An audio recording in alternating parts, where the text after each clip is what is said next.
Oh, it is Phase 2 Grand Finals time between Locked and Goated and Baskin and the boys is what I would have said if things had gone according to expectations. It has gone to Tahiti against Locked and Goated. It is Mifflin, something I would have not said had things gone according to expectations, who is now with me to chair 2 this big desk segment. Mifflin, just how surprised are you to see this Grand Final matchup?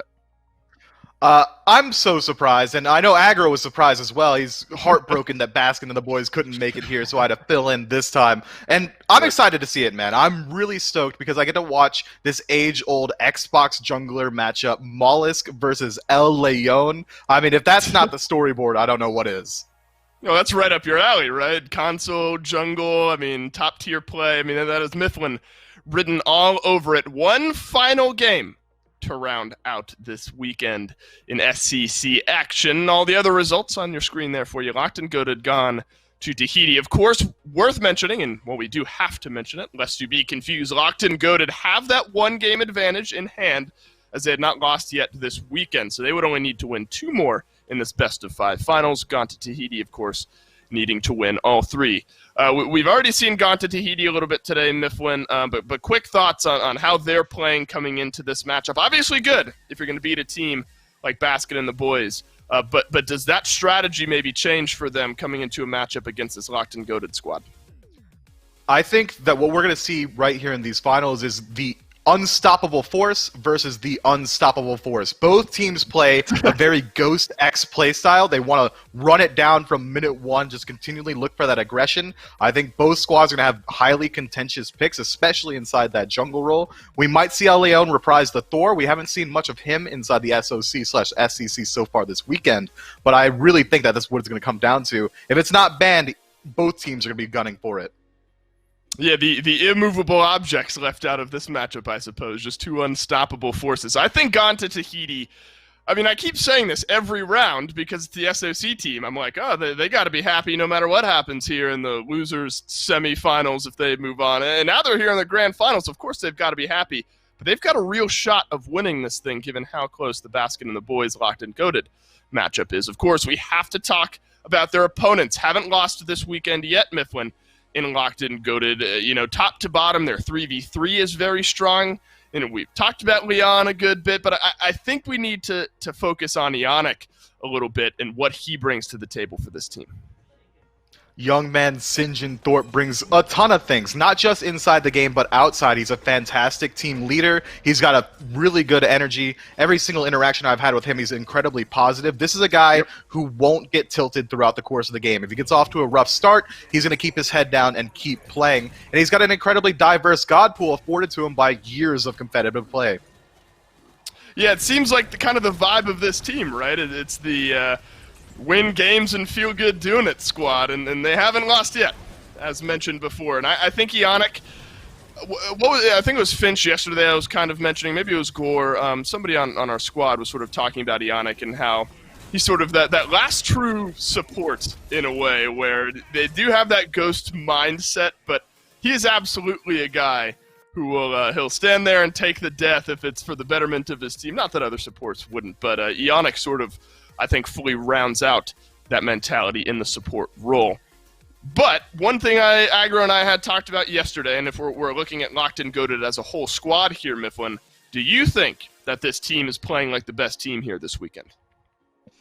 When Locked and Goated are winning, they look like the absolute best team. They're not dropping objectives. They're playing aggressive. If they get an early game lead, they don't waste any time meandering around the jungle looking for the next thing to push. They know exactly where they're going. And I think a lot of that is afforded to them through the shot calling of El Leon. I've got to play against him on LAN. I've been yelled at by this guy. It's intimidating the energy that he can bring to his team, and he's always gassing his boys. I think that's really what it's going to come down to. Whichever team pulls an early game lead first should be able to snowball the game knowing both their play styles. Yeah, you didn't have Ionic there to weather the storm of Leon kind of breathing down your neck. I am interested in your thoughts on this mid lane matchup as well. We saw Sops tear through Baskin and the boys at points in our previous set in a pivotal point of the 3v3 for Locked and Goated, of course, is Pagon out of that mid lane.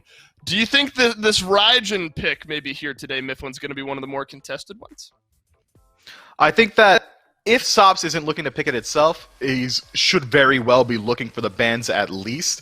Pagon absolutely bodied the competition on this pick almost single-handedly, and that's hard to say when you've got players like El Leon, players like Eonic, Relentless One running around in your team. Pagon put himself steps above on that god. I think I would equate it to maybe even that's his signature pick, a la Shinto Merlin. You can't let this guy have it, or he's going to perform well consistently.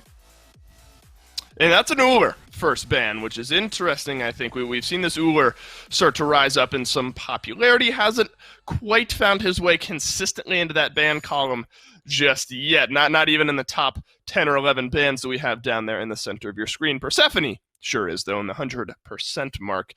Gone to Tahiti do have the second pick here.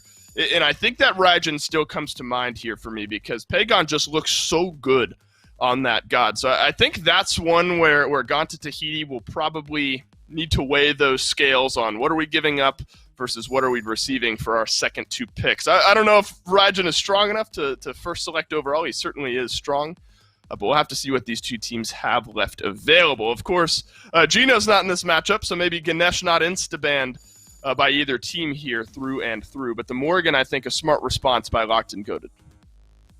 If we don't see the Thor ban come through last year for GTT, that's immediately where my mind goes to for Locked and Goated. El Leon, one of the best Thors around. He's been its comfort pick every step of the way. It's banned against him 60% of the time for a reason. This might be a gross oversight from GTT. That global presence that Thor brings can be absolutely impactful. That said, Pagon on that Raijin could also come to mind. That's a very strong pick. Maybe not top pick overall potential. Whoa. Nike does come to mind for that, and it's going to leave a lot on the table for GTT to either take away out of respect or take their own picks and see what they can do. I agree. There's still a lot on the table here, Mifflin, so GTT have a lot of room to play with, but they also have to consider what they're giving up. I mean, if Nike is going to be this first overall pick, and you're going to give Locked and Goated back a few of those top priority gods, you better make sure you're getting something that you're comfortable with. The Ho-Yi Locked in first overall, I think, is interesting. It seems like we've kind of gotten to this meta in the Hunter role where, you know, Heimdall kind of stands at the top, and then there's just sort of the flavor of the player, I suppose, kind of stands with the next 4 or 5 Hunter gods. But it is Ho-Yi and Xing-Qin locked in here for GTT. Does that make some sense to you? I like the Ho-Yi a lot. It's a very aggressive pick, and we haven't talked about him much yet, but Stewart on the side of Locked and Goated has been a player that's caught the eye of a lot of the pro scene. A lot of the SPL ADCs have been respecting this guy on social media, on their streams, and it's because he's so consistent. GTT taking the Ho-Yi means that they're willing to bring the fight to Stewart. This Xing-Shen, we can only imagine is going to head over to solo. Locked and Goated picking up Thor and Raijin. That's just comfort picks across the way. Yeah, we knew this was going to happen, right? We said if you don't take away the Thor or Raijin with one of your first two picks, it's going to fall back to Locked and Goated to pick up those two. So I think Locked and Goated need to be thrilled with the way this draft has built out. But if there's anything we've come to learn from not only GTT, but these SOC teams here this weekend, is that they have answers to a lot of what you're bringing to the table. We're watching Baskin and the boys in our previous set thinking there's no way they lose this one, you know, especially with some of those compositions, but GTT found a way to get it done. A lot of it was Bakasura in our final game there, Mifflin, and Mollusk is going to get another go at it. And he's going to get a crazy amount of value into this engagement. I mean, onto Thor, Bakasura's ultimate is going to be incredibly impactful. Onto Raijin, you can't use the Thunderclap to escape. You can't use your ultimate because you're not going to match the DPS that Bakasura is able to bring. I'm excited to see how Locked and Goated are going to try and play around it. I imagine this Thor is going to be looking to hit level 5 as soon as possible, and then just fight wherever the Bakasura isn't. Try and win the engagement before Mollusk is allowed to play. This is smart here from Locked and Goated. I suppose it's kind of an interesting mental battle when you're going up against GTT, knowing between Cope and Mando Warrior exactly who is going to be playing what. The Xing-Qin and Kuzenbo was that final duo we saw, and there was some room, I think, to move one or the other based on that specific matchup, whether it's solo lane or over in the long lane. But obviously, they're going to take away the Sobek and now the Kuzenbo, so the same pairing won't be there for GTT, but some support bans aimed at Eonic are on the board as well, as the Khepri and the Ganesh both taken away. So if GTT still need a support, and we do know Locked and Goated do, they're going to be down that personal tier list maybe a little bit here, Myth. I think it's a fair assumption to assume that Jingshen is going towards solo. I think both teams are going to be vying for a support here, which is surprising to see that GTT decide to pick up the Discordia themselves. Yep. They had no risk of losing Discordia there. The mid laner's already been locked in for Locked and Goated, which means GTT just give Locked and Goated the pick of what's left of supports. Maybe they're just trying to see what the matchups are and see if the Jingshen should float his way over to the long lane as a flex pick. But overall, I think they should have probably taken whatever they wanted first, knowing that Discordia would have been available. Well, let's hope they didn't want Terra, because that's what Ionic has gotten for himself here. Hachiman also saw some popularity throughout this weekend. 50% of the time he's picked up, 50% of the time he wins. So Locked and Goated feeling comfortable with the Hachiman there. And then it is an Odin final lock in here for Gone to Tahiti. An interesting pick to round out their draft. Sub 10% pick rate. Hasn't won just yet here, Mifflin. Does that draft for GTT make some sense? It's got a lot of cohesion. You drop the Odin Cage, you toss a Golden Apple in there, you can start raining suns from the Huyi. I like what it's going to do. It's going to lock down a lot of people for Bakasura as well. Terra and Hachiman in particular are going to have a very hard time getting out of there. But as far as engagement potential, they don't really have any hard CC engage. It's almost entirely up to Jingshen. Short of that, Bakasura blinks in, regurgitates. Odin drops a cage. Maybe you get a Huyi stun. It's very execution focused from GTT, but that's nothing they're not familiar with. Yeah, a lot of it for GTT was getting those beads burnt, so then the big swinging ultimates can move in and really hit their mark. There is some of that for GTT. I'd argue, Mifflin, there's a lot of comfort here for both teams. Locked and Goated have that signature Thor. The Raijin is there as well. The roaming 3v3 certainly looks strong for this Locked and Goated squad. GTT, though, I don't think you can argue against what they have drafted. Quick thoughts, who do you give it to in game 2, I suppose? Whoever gets first blood, Dave, that's whoever I'm giving it to, because that's how both of these teams like to play. If I had to put money on it, I'd say probably Locked and Goated for game 1. It's very democratic of you there, Mifflin. Game number 2, North American Grand Finals. It's J-Mac and Lermy on the call. Thank you, Dave and Mifflin. Going into game number 2 here at Lermy, and honestly, this is a dream draft for the side of Locked and Goated. They gave Elion his Thor, Pagon got his signature Raijin. I mean, this is looking really scary for Gone to Tahiti. I was gonna say, y'all really about to give Elion the Thor he popped so hard off on yesterday? I mean, now that we're back in it again, we're gonna be seeing that we have this dual lane matchup that is kind of a little more lopsided than I thought it would be. Stewart and Ionic are actually pushing forward here and doing quite a bit of decent poke onto Diesel and Cope. You would think that having the Warrior over here would help you get pressure over one of the worst Guardian pressures out there, but apparently not. Now, I mean, this dual lane kind of stalemates out. You know, you have the Odin. He's got decent clear. The Hou-Yi, not as much after they took the extra bounce damage away on minions. He's kind of just standard. I think that little bit of attack speed Stewart gets kind of helps him out. But regardless, pressure goes to Locked and Goated. And they're going straight over to their red buff and getting that back camp experience. And the first totem will go the way of Locked and Goated as well. I feel like we're going to be seeing a lot of fighting in this dual lane more than anything, especially once that level 3 hits. Oh yeah, that's the time when Ionic can finally start to kind of activate his Terra powers. He'll be able to have access to all 3 of his main abilities there and be able to dash through his pillar as well. And while barely off the mark there, if he'd hit that, that may or may not have forced the beads from Diesel. And that's going to be an important thing to look out here for, because that will honestly signal the call for Elion to make that rotation using the ultimate to come over and get an easy kill for them in the beginning. But Cope's not really done here, but a nice cancel out from Ionic means that he's not going to be able to throw that spear. And see, Ionic's gone for both of his structure-based abilities for level 1 and 2. Now he's level 3, likely has picked up that dash, so he is ready to go. One of the harder power spikes in the game is Terra hitting level 3 and having all of her abilities, non-ultimate-wise, active for her.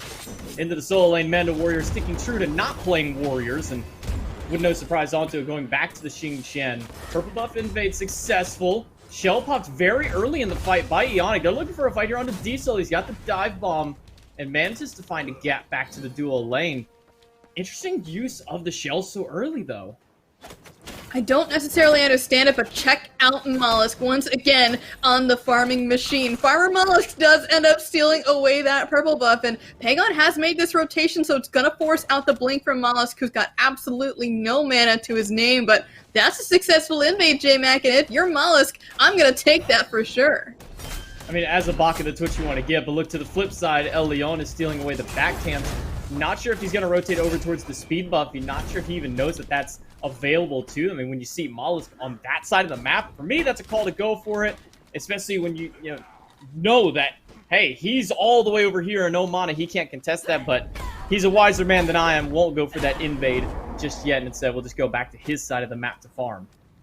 Honestly, if anyone's eyes were to go red over a speed buff, it's gotta be the enemy junglers, right? If you ever get a chance to steal away that speed, you would think he would do it, but I guess he was more so afraid of the eat minion, because being able to just execute a minion, especially if it's the big one that contains the buff, is so powerful for this Bakasura. But unfortunately for Mollusk here, that rotation took a little longer than he anticipated, and thus he's now at that really crucial point where he needs to hit level 5 because El Leon's already there. He's got his Golden Blade online, so his clear head's gone up even further. Manages to catch that dash out with the spear from Cope. But no purification beads burned out of Stewart, holding on to those, trusting Ionic to make sure that he won't fall in that engagement. A good shot there by Cope, was able to read that dash just barely, and I believe Diesel also caught him with that ricochet right afterwards, so both of them able to track him through it. But still, pressure goes to Locked and Goat in this dual lane. Sop's making a rotation through, but he's going to be spotted out by Ionic and El Leon. Sop's going to throw out the golden apple, only going to hit Ionic. He's not too worried about it, but ducking down from the skies. El Leon, spin to win, not going to do enough damage onto Sops. Sop's barely going to make it back to that tower. Ooh. Nice little bounce by Diesel, but Pagon has made a full rotation over. Level 6 now on this mid lane Raijin. Not going to use that ultimate, just get a steal and back out. Successful invade there for the boys of Locked and Goated, and Mollusk is able to split those oracles as well, so at least he gets something there, but now Sops could be in a lot of danger. He's got no apple, he's got no beads. That's a good prime target for anyone to jump on, and especially if Ionic starts to make that rotation, he might be in trouble, so we've got to see Cope come alongside this rotation too, or it could spell a future death for this Discordia. One important thing here, though, is that Relentless One is going to keep pushing onto this totem of Coup, but on the left-hand side, we've got a huge fight here. His ultimates are coming out left and right from everyone around town. Bird Bomb onto Stewart and Ionic, both down to about a quarter HP. Ricochet off the mark. So no further kill to be spread through into that dual lane. Locked and Goated still holding a little bit of a lead, not much, only about 100 gold themselves, but the pressure they've been able to keep up in this dual lane, so powerful for them. It really is working out for them so far, because theoretically you would have hoped that this Odin would be doing a ton of work in the early game. The Bird Bomb does crazy amounts of damage if you're able to get it off, but so far, basically nothing has happened. We're still at a stalemate 6 minutes into the game. Are we sure we're in NA right now? Yeah, this definitely doesn't feel like the pacing that we've seen from either of these teams this entire weekend, and really throughout all of the split. It's always just kind of been the W key, run it down whatever lane you want to and see what happens, but both these teams are playing really patiently here in the grand finals. That's something you have to do, especially as the SOC team coming into this one. You've got to give the props to the SCC teams, because they've been in this league for what feels like a long time now, especially since these guys are very veterans of the scene. I mean, we talked about the pressure Ionic brings, but hold that thought, though, as Sops is the target here, comes down for Leon, and Sops is going to do whatever he can to get away. But Elion gets a shell to keep him alive for just a moment. One more basic from Diesel will close the deal. And first blood goes to Gaunt to Tahiti. Cope gonna drop the cage down and the sun's on top with that. Stewart has nowhere to run. Double kill for Diesel.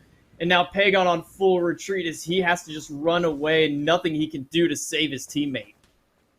Unfortunate rotation there for Pagon. He is able to get back and farm a little bit more than Sops, but the issue there is that Stewart got locked in the caves. There's no Phantom available quite yet, so that poor horse guy is stuck up in there. He did have it available, but you can't ride a horse through a wall, unfortunately, so he's going to have to take the L there.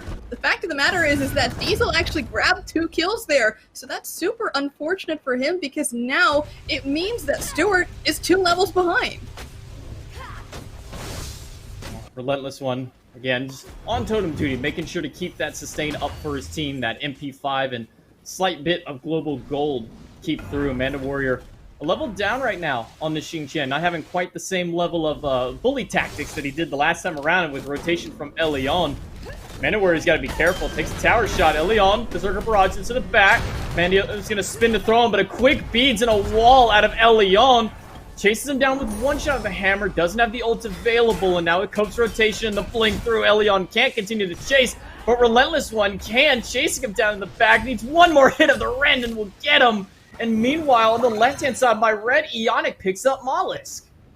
That red buff was successfully invaded, but back over to that fight over in solo. It was so unfortunate that Mando just didn't pay attention to the pathing from Relentless One. He was able to give a little loop-de-loop around the Fire Giant, hit him with that Rend on the other side of things. So what a great rotation there by El Leon to even start that fight to begin with, taking both the ultimate from Mando and his life. Mando just, like I said, not really having the same level of success that he had in the last game. He's kind of getting bullied out himself, and I think that really comes through the jungle pressure that El Leon has had all across the map. I mean, this is why you don't give this man Thor. It is one of his premier gods, probably his best god, when you just let him have it for basically free. I mean, they could have picked it themselves, but instead they just gave it away. It might have been that Mollusk was kind of in this farm mentality. I mean, we saw it in their last set, where the last pick that Mollusk actually had, aside from Amaterasu, was this Bakasura. So clearly, he's really good at farming, but that kind of doesn't work when you've got the solo laner that doesn't have a lot of pressure. And El Leon is someone for sure, like you just said, that could really capitalize on the lack of pressure coming out from the jungler. So the fact of the matter is that they're playing for Mollusk to keep this farm up, but at the same time, the rest of the squad needs to be on that same page. They have to wait for Mollusk to be ready to go before anyone can fight. Yeah, I mean, Mollusk has the level lead. He's got the farm advantage right now, but he has just done absolutely not much with it. 2 assists to his name, it's nice, but typically we're thinking of Bakasura as also being one of these early kill gods. Blue buff stolen away from Mando. Another rotation from El Leon just to make sure that he can keep pressure up. Up to the sky he goes. Thinking maybe there's someone on the way, but he'll dunk right back down, forces the ult out of Mando. Mando will throw him right under the tower, but he doesn't have the root to keep him in place. Wall off the mark by El Leon, and the hammer juked away, but one dash of his own.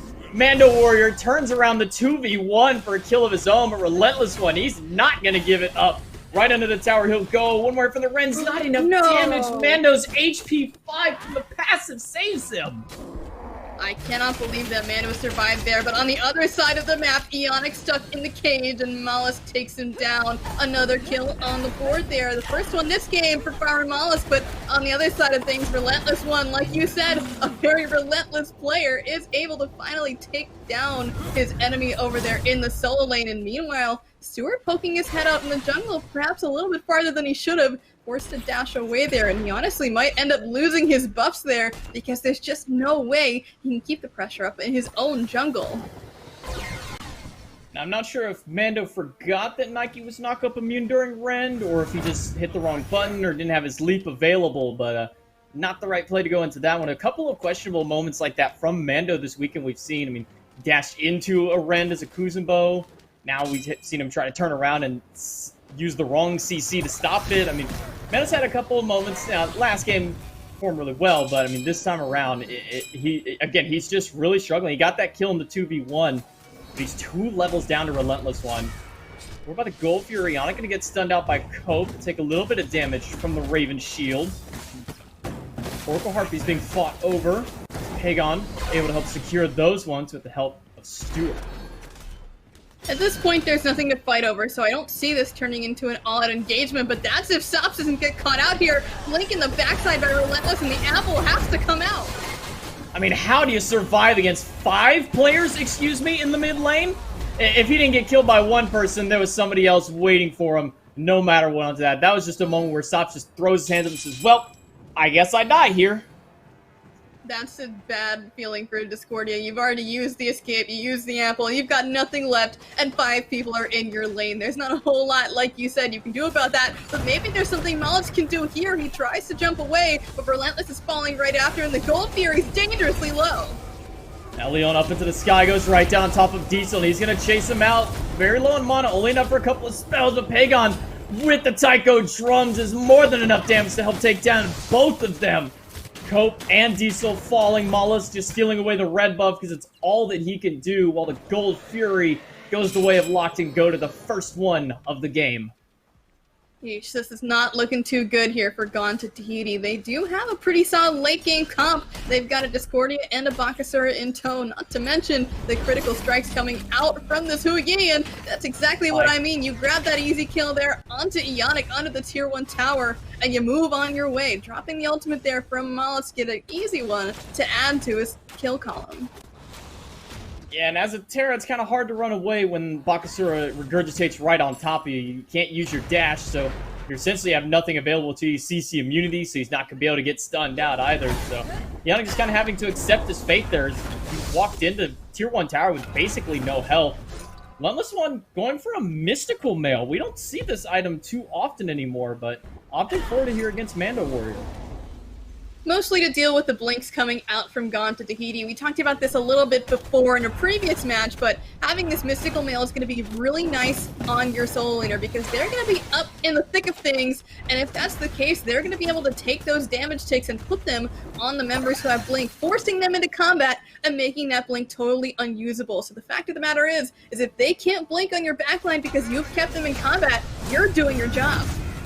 Well, I don't think Stewart's going to be able to make it out of this one. The cage is down. The Suns are up. He gets onto the Mount Archery barely in time, but Mollis blinks to go over the wall to find him. Elion now expended his kit, and he has nothing more to fight against Mollis. Rotation from Pagon. It's 1-for-1 so far. But now Ionic is here, and Cope has nowhere to run as Pagon finishes him with the last shot of the Taiko drums.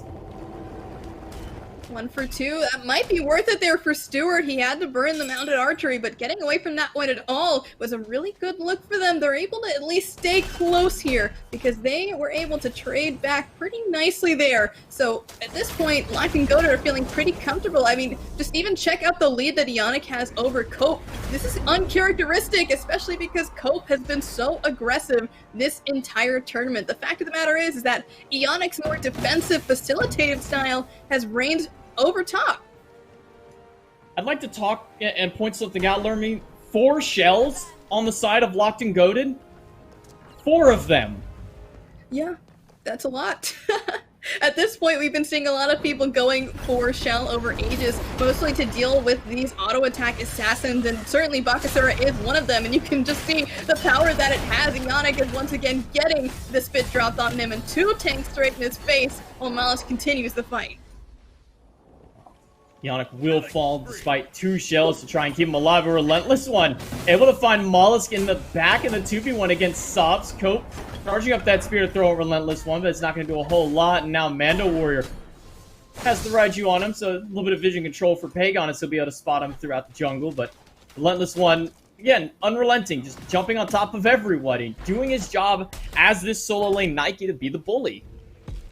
That mystical mail kill was kind of BM, honestly, but that's just going to show you that that mystical mail, although it doesn't get picked up here, it has a ton of value in making it even more worth for this 3-0-2 Nike, who's additionally picked up Thorns, and unlike Shell, it's not going to really save you from getting auto attack, but instead it's going to reflect right on back all that damage that you're taking through those autos. So being able to at least dissuade the Bakasura from attacking you for a short period of time is always a good look. The golden rule of picking up Thorns, you got to make sure you can handle the damage that you're reflecting back at them. And I think Nike, one of the more exceptional gods of being able to do so, thanks to that shield that she has available to her.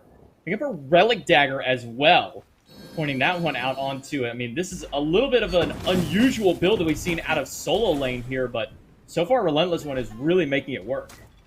It's got a ton of health in it. It's got some solid cooldown, especially because he was able to go into that Genji's guard real early because he was up against a Guardian. Genji's is super nice in resetting a lot of those cooldowns. You are able to get that passive up pretty quickly, and it does reset about 3 seconds from all of your cooldowns when you get hit by it. So the fact of the matter is, he feels like he's going to get that pop the bunch, especially with the Unruly Magic coming out of Discordia. Those little bits will be able to pink you on the side of the head, and oh wait, there go 3 seconds of my cooldowns coming straight on back to me. So it's a great pickup into this matchup. Level 17, the highest farmed on the map, next to Sops as well. Sitting at that level 17 in mid. We didn't even mention that Sops picked up a 2-level lead over Pagon just because he's been alone a lot of this game, being able to free farm for himself.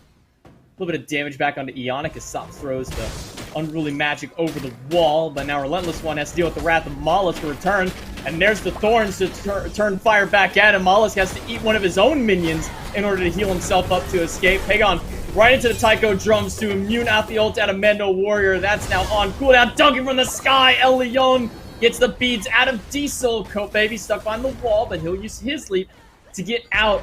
Back and forth engagements from both teams, but everybody walks out clean.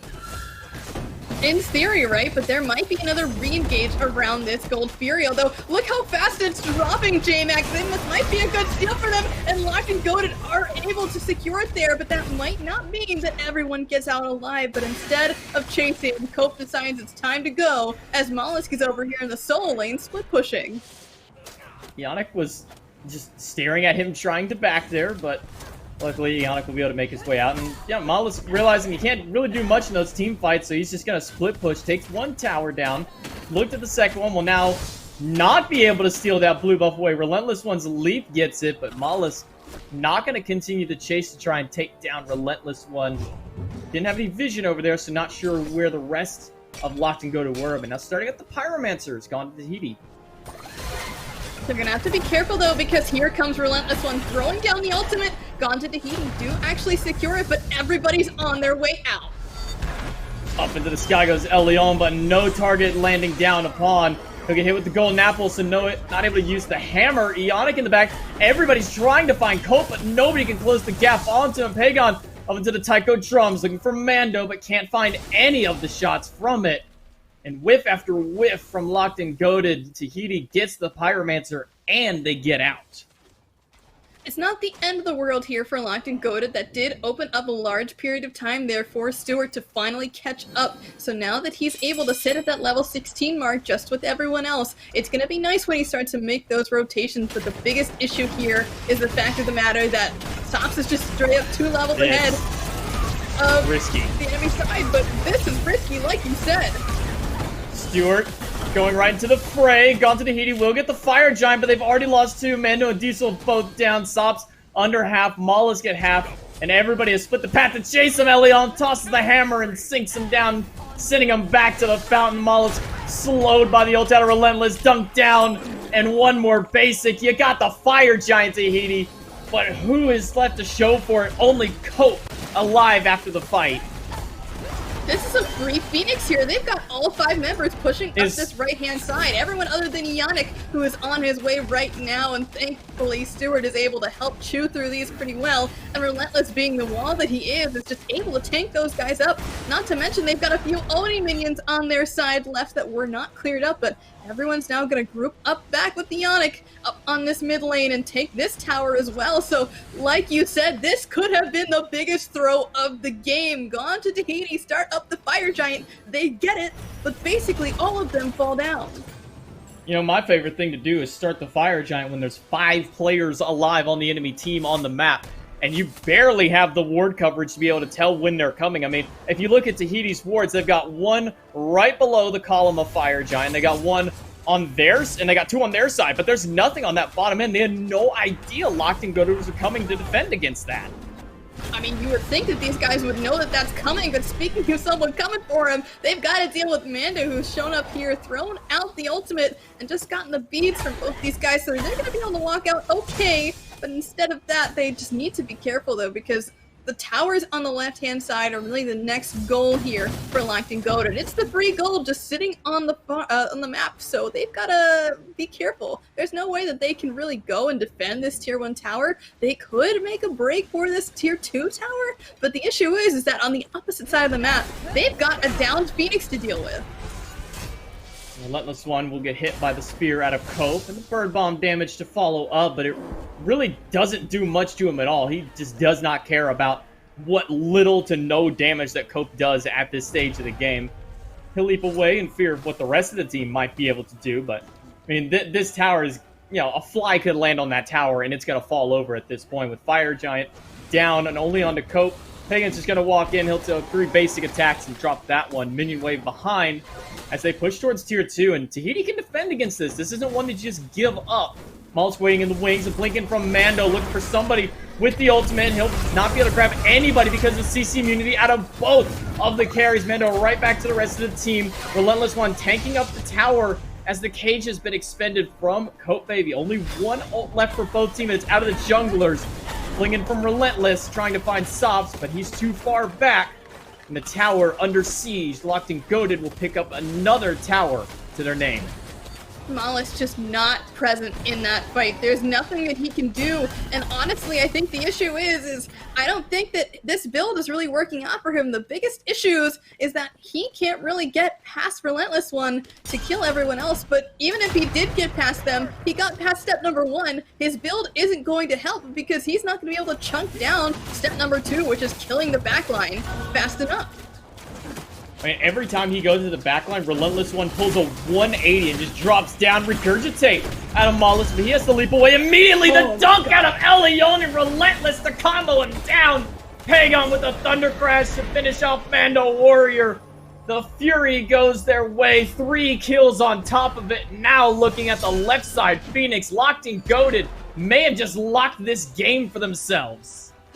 It's quite possible they could easily end the game here. The right-hand side Phoenix is down, but Sops was over there pushing it all the way up to basically lock and go to his own side. So they will be able to get this one for free thanks to the sustain and attack speed increase, and a nice attack there from Sops to at least slow them down, but he's put himself in a vulnerable position. This is a little too risky for Locked and Goaded. They're almost all under half health. Sops picks up Stewart with the Unruly Magic, and that's the forced retreat out of Locked and Goaded. A little overzealous, but more than anything, Cope with a perfect cage to catch all 5 of them. No Phantom available for Locked and Goaded. Instead, they've elected, as I said earlier, for 4 shells to defend themselves against the damage that comes out of this Tahiti team. Hey man, it's been working. I think this quadruple shell comp has been basically eliminating Mollusk from the game. It just seems like he has not been able to do a single tick of damage to any of the people that it matters against. I mean, Stewart fell down in that, but that was only because he was getting overzealous. Like you said, you never would have thought that you would have seen Stewart push up that far, but instead getting chunked out there by Sops and taken down right away. This is so dangerous. Are they really doing this again? Elion up in the sky, Fire Giant down to a quarter health. Elion waiting for the perfect timing on the dunk. Will go down to 2. Tahiti gets fire. Elion evaporated on landing, so they will get the Fire Giant successfully this time and be able to make it out. But they've got a Phoenix down. They need to get back quick to make sure that this right one doesn't fall to the minions. This Gone to Tahiti team is probably the least fearless, or the most fearless rather, team I've ever seen. I don't think anyone has been so willing to pull Fire Giant knowing that it's a 50-50 almost every single time.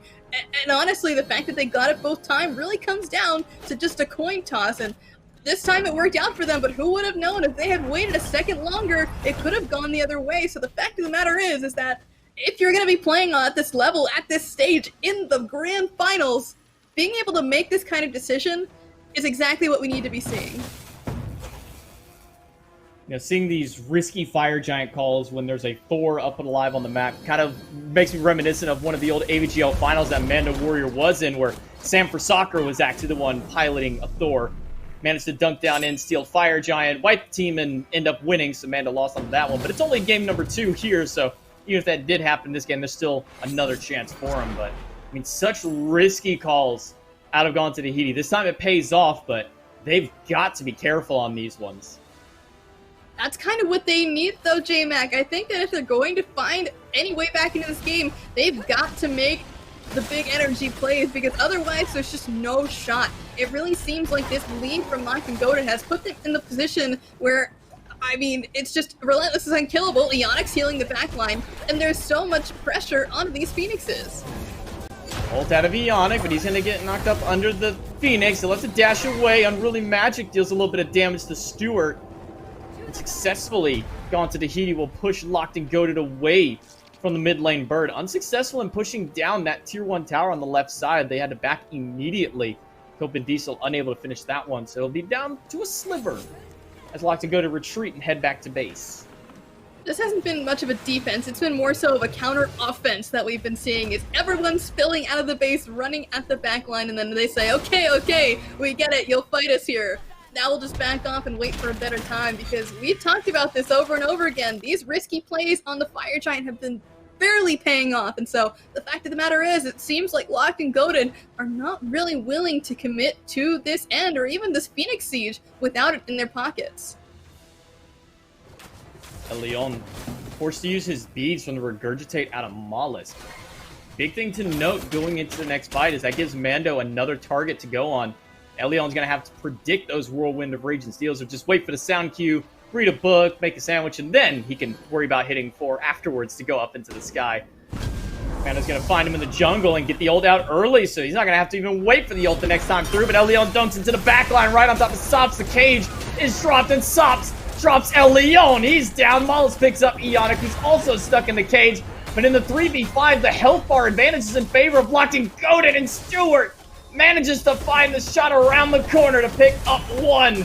In a 2-for-1, Cope pushing forward. Only Pagon at half health, Stewart way far in the back. Relentless One, he's still nearly full health, well now down to half, as Cope and Diesel are pushing through. Cope charging up that spear, gonna get the stun onto Relentless, but Pagon is spinning so much return fire back. Stewart with the basics, the crits, and here comes Mollusk wrapped around the back, and Mando has made his return. Mollusk picks up Stewart and is continuing to push through. Pagon jumps in aggressively. Relentless One with the Ren, not able to find the distance. And that may be the end of it for him, as he has no leap. He has the barrier formation. That'll hold him for the time. That push, 4 times he got thrown back. Ren is not going to be enough to save him, as Cope will get the finishing blow. And Mando just chasing down Pagon. Pagon's committing to this Phoenix Siege here. Mando is in his face and is going to use the Whirlwind to throw him away. So Pagon realizes he's gonna have to just waste some time here to help his team get those timers lower and respawn quicker before everyone else can push. But honestly, there, what a fight. I didn't think Mollusk was going to jump back in there at the end, but the fact of the matter is that Mando set him up so well, and Cope was the big distracting factor. Diesel got super low at the end there, but that really just made the carry's eyes go red. They're focusing on the low health Hu Yi, but up around the corner comes the Bakasura with the ultimate one more time. And that's one difference between the two solo lane relics. They both got Blink. Cool. You got Thorns on the side of Relentless One, but Mando still has that teleport and upgrade it. So he came right back into the fight as soon as he got the opportunity to do so, and was able to make a beautiful pincer maneuver to take down Relentless One. We're closing in on 30 minutes, and you know what that means. Enhanced Fire Giant is now available, and that could be a potential deal closer, but so far, we haven't really seen Tahiti excel with these Fire Giants they've been given. Cage in the Sun's dropped down, and Ionic might be sent back to the fountain. Leap in from Cope, but a good wall out of Elion will hold his support off for the time being. Elion trying to get away. The damage on the Mollusk is too much, and Sops will take down Ionic as he's stuck in the middle of 5. Relentless One uses his Thorns and leaps back over the wall to the tower. Fire Giant is available. Risky play after risky play, but it's what you have to do when you make it to the finals. They're now trying to look at this Fire Giant, but with Pagon wrapped around one side and Relentless around the other, it's easy pickings there for the solo laner of Locked and Goated. And one more time, Elion tries to hop in here and take down Mollusk. He's gonna go up in the sky. He's looking for it, but this is a dangerous dunk down if Elion chooses to go through. Instead, he'll come right back down to the safety of his team with Stewart. Fire Giant at half. Pagon up into the Taiko drums, looking for a potential steal. Throws out one barrel, but needs all 4 to connect if he wants to steal this objective. Elion wants to take that one with the hammer, but is a little too late in grabbing it. Elion now with no escape and only a Berserker's Barrage. It's not enough to save. A Mollusk will pick him up, evening out the scoreboard entirely. 17 kills apiece and basically no gold separating them. Only 500 between the two teams. This is so incredibly back and forth, but recently these fights have not been going in the favor of Locked and Goated. They've been split up. That entire engagement and the fact that Come to Tahiti were able to get that at all was because they were able to catch Ionic out in the cage, and Ionic did fall down eventually, but the fact of the matter is when your support gets stuck that far out, it just means that there's problems for everyone else, especially because he's not going to be there to pop the ultimate there to save everyone else. And again, when you're at this stage of the game and you don't have your teleport as a solo laner, not saying, you know, that's the deciding factor onto it, but Relentless One didn't have a chance to go back to base and heal himself up. He was at half health and walked into 5 players. I mean, that's just asking for death at this stage. Primal Fury goes the way of Tahiti as they look to surge down this left-hand side. That tier 1 tower still standing after so long ago. It felt like they tried to siege it when they had to go back and defend against their mid lane, but now there's nothing stopping them from pushing down both of these towers. Honestly, this first tower is free, but I could see a defense being mounted on this tier 2. They honestly could go for it here, but it looks like there is some reluctance. And if you're going to be making a call at this stage of the game, everyone has to be on the same page. Because if they're not, that could be the end of the game. The other team's got the enhanced Fire Giant. There's no more backdoor protections in sight. If one Phoenix goes down, that could be it if the fight goes poorly. But that's the big question here. Is Mollis going to be able to get a nice flank off to the point where he's able to make something work? Not just that, how are they going to make this split? Typically we see either a 3-2 or a 4-1, but it looks like everybody on Tahiti, nope, make that. Yeah, me corrected on that one. Mollis will head towards the mid, and that'll force Elion to stay there. Elion, probably the best one of his team to try and hold off, as he has that ultimate to come right back in if needed. Mollis just waiting for the minions to push forward. Same for Tahiti as they're waiting for their wave to move in. Copa blink right into the back, but it's a double blink. Out of the tanks unlocked and goaded. Stewart rooted into the back line. Mollis at half health, but Hagon is getting chewed through the shell. Beads is not enough to save him in a shell in response. Hagon will live through 3 shells used to save the mid laner, but none in order to save Relentless One as he'll fall to Diesel. 1-for-1 trade under the Phoenix. Coat Baby has to leap away, but that's solo lane for jungle. Oh my gosh, that stun from Ionic was absolutely beautiful. One more auto would have done it. You literally could see the number of HP left on the health bar of Pagon on one hand, but at the same time, they're jumping right on back in. Cope trades for 1, Pagon gets a double, and stops this all by himself. Cope saw red and left the rest of his red team behind. The Unruly Magic isn't enough damage to take down Stewart. A triple kill for Pagon. It's only Cope left alive. He's going to leap right back into the mid lane and distract for as long as he can against this locked and goated squad. The Phoenix does not follow the cages here. Basics thrown out just to try and push through. But there's no further fighting out of locked and goated. They can't even push forward. Every single lane is pushed up to locked and goated side of the map. Like you said, J-Mac, this is a full reset. We have to probably wait until the next Fire Giant happens to even see another chance at ending the game, but you can see the pings coming out from the side of Locked and Goated. They're looking to push up this left-hand side, because that Phoenix is really the one that they want, but with 1 minute left before the next enhanced Fire Giant, they've got to be careful, because this one could be the end. It really could, because it seems like we've been there over and over again. We saw Locked and Goated break the base and eventually gone to Tahiti with these crazy plays, have finally made their way back in it. So one good team fight either direction, and that's game. I really think that fight could have gone better for Tahiti if Cope just didn't chase down El Leon and leave the rest of his team to defend against themselves. I mean, when 2 people blink at you, specifically the 2 tanks blink at your carries, there's really not much they can do. Cope just left them out to dry. Mollis, he'll get tapped by the hammer. Mando will throw Relentless One into nobody because none of the damage dealers are there to follow up off of it. Interesting ult out of Mando with no follow-up available to him. Fire Giant to respawn in just under 15 seconds. A little quick to the gun there was Mando Warrior throwing out the ultimate a little bit earlier than there was a fight. At this point, though, it's all about the ward control because they've got to have eyes on this Bakasura. All the shells are coming back up soon. The closest one to being up, or rather the farthest one, is only 35 seconds away. So as long as they can delay for all of these relics to be up, I don't see a world in which Mollis can get to the backline and take anyone down. And I don't think they have any trouble waiting that time. And Mando Warrior as well is more than happy waiting on that. With his 40% CDR, he'll get that ultimate back up just in time for all those shells to come back up as well. Relentless and Mando just throwing a bit of damage at each other, and Ionic has been doing the best that he can on this Terra to try and keep everybody alive, and keeping them sustained as much as they can. And honestly, the counter engage immediately, you saw a blink out of Cope, double blink out of Relentless and Ionic to go right past him, right past the cage to fight under that Phoenix, and really that was the deterrent that gone to the Tahiti they just couldn't handle.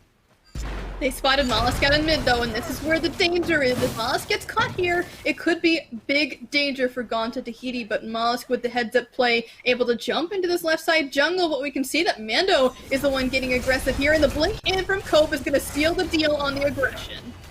Again, they're only getting one person with these big ultimates. Cage is only going to lock in Ionix. He's going to get hit by the golden apple. Mando's going to throw him into the back, but the monolith is down, so he's not going to get thrown anywhere. Where is El Leon going to dunk down on? It's right on top of Sobs, but he gets away. Mollusk in the back, just swiping away as fast as he can, but all the while, Relentless One is just getting peppered with damage by Sops and Diesel. Ionic, why are you so far forward? The shot is good. Sops finds him with the unruly magic, and Mollusk is just W-keying, left-clicking as fast as he can. Right into the back line. Sops finds the second one. Relentless will fall. Stewart trying to do his best that he can to hold on, but he's not going to make it out as Diesel picks him up with one more auto. And Lermy, I think that just might be the game for surging down mid. Only Pagon has even a remote chance of stopping this. With that mid lane Phoenix down, the Titan exposed, and only Pagon to defend. It's looking like it's game one to Gone to Tahiti. That's what it looks like, and honestly, Pagon almost made it out of their life, but Titan is 50% HP, but everybody's swinging on this, and Mando's doing such a great job at keeping El Leon out of the fight, and that's a game for the SOC team in the grand finals. I mean, SOC from both regions have come out to prove that they deserve a spot up here with the big boys in the SEC. I've been extremely impressed by both these teams, but specifically Tahiti, who was able to take down the #1 seed and is now doing this. I mean, we looked at the drafts going into this game and went, wow, Locked and Goated, they got like everything that they wanted. This looks like a GG, but wow, that turnaround comeback from them is just phenomenal. It was all off the back of those risky plays. It really seemed like there was only one win condition. Really get Mollusk into that back line and make it happen. But at the same time, they said, no, we're going to make up another win condition. If we take this Fire Giant now and we are able to push through this fight as well, we can bring it back. And that's exactly what they did. They got for the Fire Giant play twice in a row, and they got it both times. Well, Locked and Goated, they got their dream draft, but it didn't look like they got their dream play desk. What happened? Your guess is as good as mine there, J-Mac. And after game one, or game two rather, we are tied here. The one game in hand certainly paying off, at least in some capacity here for Locked and Goated. But it's gone to Tahiti that swing first here in this grand finals matchup. Mifflin is with me to break this one down, though. Miff, I agree with what the casters are talking about there. We leave the pick and ban phase. We're thinking that Locked and Goated have exactly what they want going into this game. But I think GTT did as well. They had a draft that worked for them in our previous set and obviously works again here.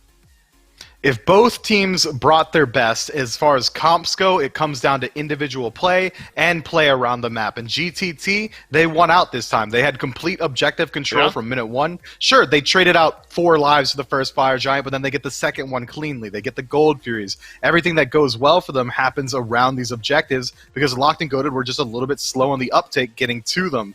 Going forward, I expect to see largely the same. I don't think we're going to see much different from the drafts. I don't think we're going to see much different in play style. This breakneck pace should maintain for the entirety of the set.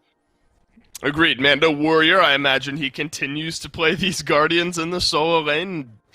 I don't see a reason not to. This play here from him, absolutely massive. Getting ganked, is able to turn around the kill, does die a few moments later, but just shows how comfortable he is on some of these gods. We have seen play like this, like Mollusk on the Bakasura, from guys like Johnny here in the SCC. Now it's worked in back-to-back games for this squad. Is that something you maybe start to identify if you're Locked and Goated as something worthwhile enough to take away? I think it is worth banning out, but not in the first phase of bans. There are too many high-priority picks that Locked and Goated need to be worried about going into this that I don't think they can dedicate that much to Mollusk here. Sure, he was hugely impactful in the fight, but it's only because of the rest of his team affording him those opportunities. We see Mando Warrior going in first. We see Cope just absolutely dominating the backline, and then once the relics have been burned out, here comes Mollusk coming in with the Regurgitate, the ultimate, just absolutely obliterating everyone and stands in front of him. I think a lot of this could also be chalked up to the early game. We saw that El Leon did get involved a little bit earlier on, but off of his ultimates, very often people were escaping with 10% health, 5% health, just Right. getting away with a sliver, whereas when Mollusk would engage, he would almost always at least confirm 1 kill. And look at the shell priority picked up here for Locked In Goated, realizing exactly what Mollusk and Diesel can do to you. I mean, that is just shy of half of the relics picked up for Locked In Goated, dedicated to one purpose, really, essentially. Sop's putting out a massive amount of damage, Mando Warrior topping that of Mollusk even. Going into this, we had a conversation on whether or not Locked In Goated were playing like the most complete team here this weekend. Both of us, I think, made an argument that they were when they were at the top of their game. I think having that highlight package be a mix of everyone from Gone to Tahiti is fitting, because that seems like a top-to-bottom team win for the SOC squad. Yeah, they played well across the board. Early game, I would say, might have leaned a little bit in favor of Locked and Goated, but GTT, around those objectives, once the team fight phase started up, that's when they really started to hit their fruition. If anything, if you can't take away the Bakasura, pick things that will be able to work around it. Geb comes to mind, Kuzenbo comes to mind, Kepri. These things are going to make him have to regret having to be this single target melee damage god come late game. Well, Mifflin, remember, we were worried at the prospect of giving over Thor to Leon and Pagon the Raijin there in the mid lane, but works out for GTT after phase 1 of picks and bans. Let's see what we've got in store for game number 3 here, see if we can break this tie. Guess we'll have to do it. But after what we saw there, I still think Thor is something you have to look at here if you're GTT. I think Raijin is as well. You've obviously game planned around those two very well. But just because there's an off game, once from Locked In Goated doesn't mean it'll remain to be that way. I like, actually, these kind of continued Uller bans against Diesel. I was sort of raising my eyebrows, wondering where that might have come from after Game 2 picks and bans just previously. But he just looked near unstoppable on this god here this weekend. So I don't mind actually Locked In Goated using one of those slots on the Uller.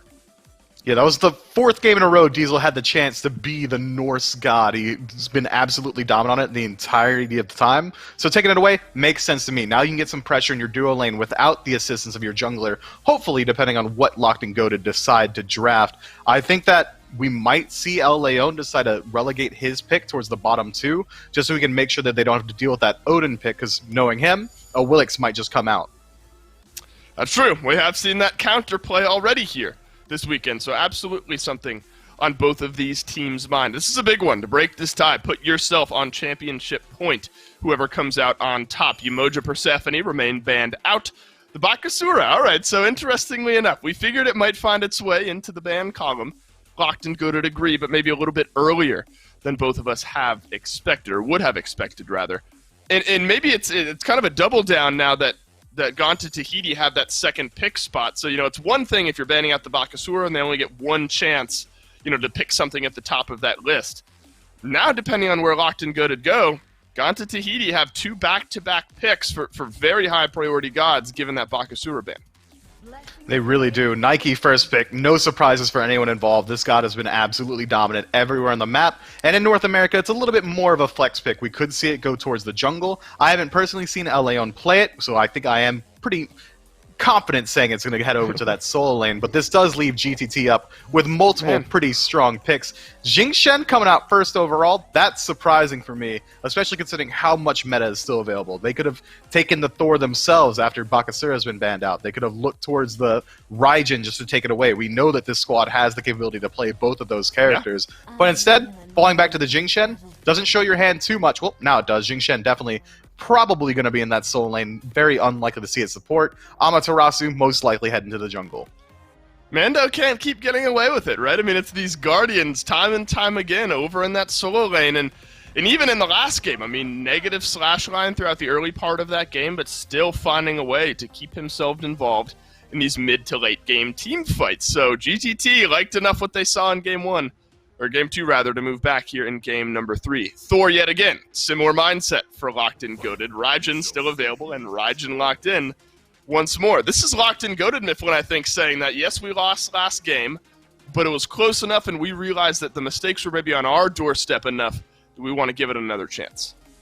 Yeah, I'll call it a salty run back 100% of the way. I mean, these picks are all incredibly strong, and we were right saying that Locked and Goated got exactly what they wanted.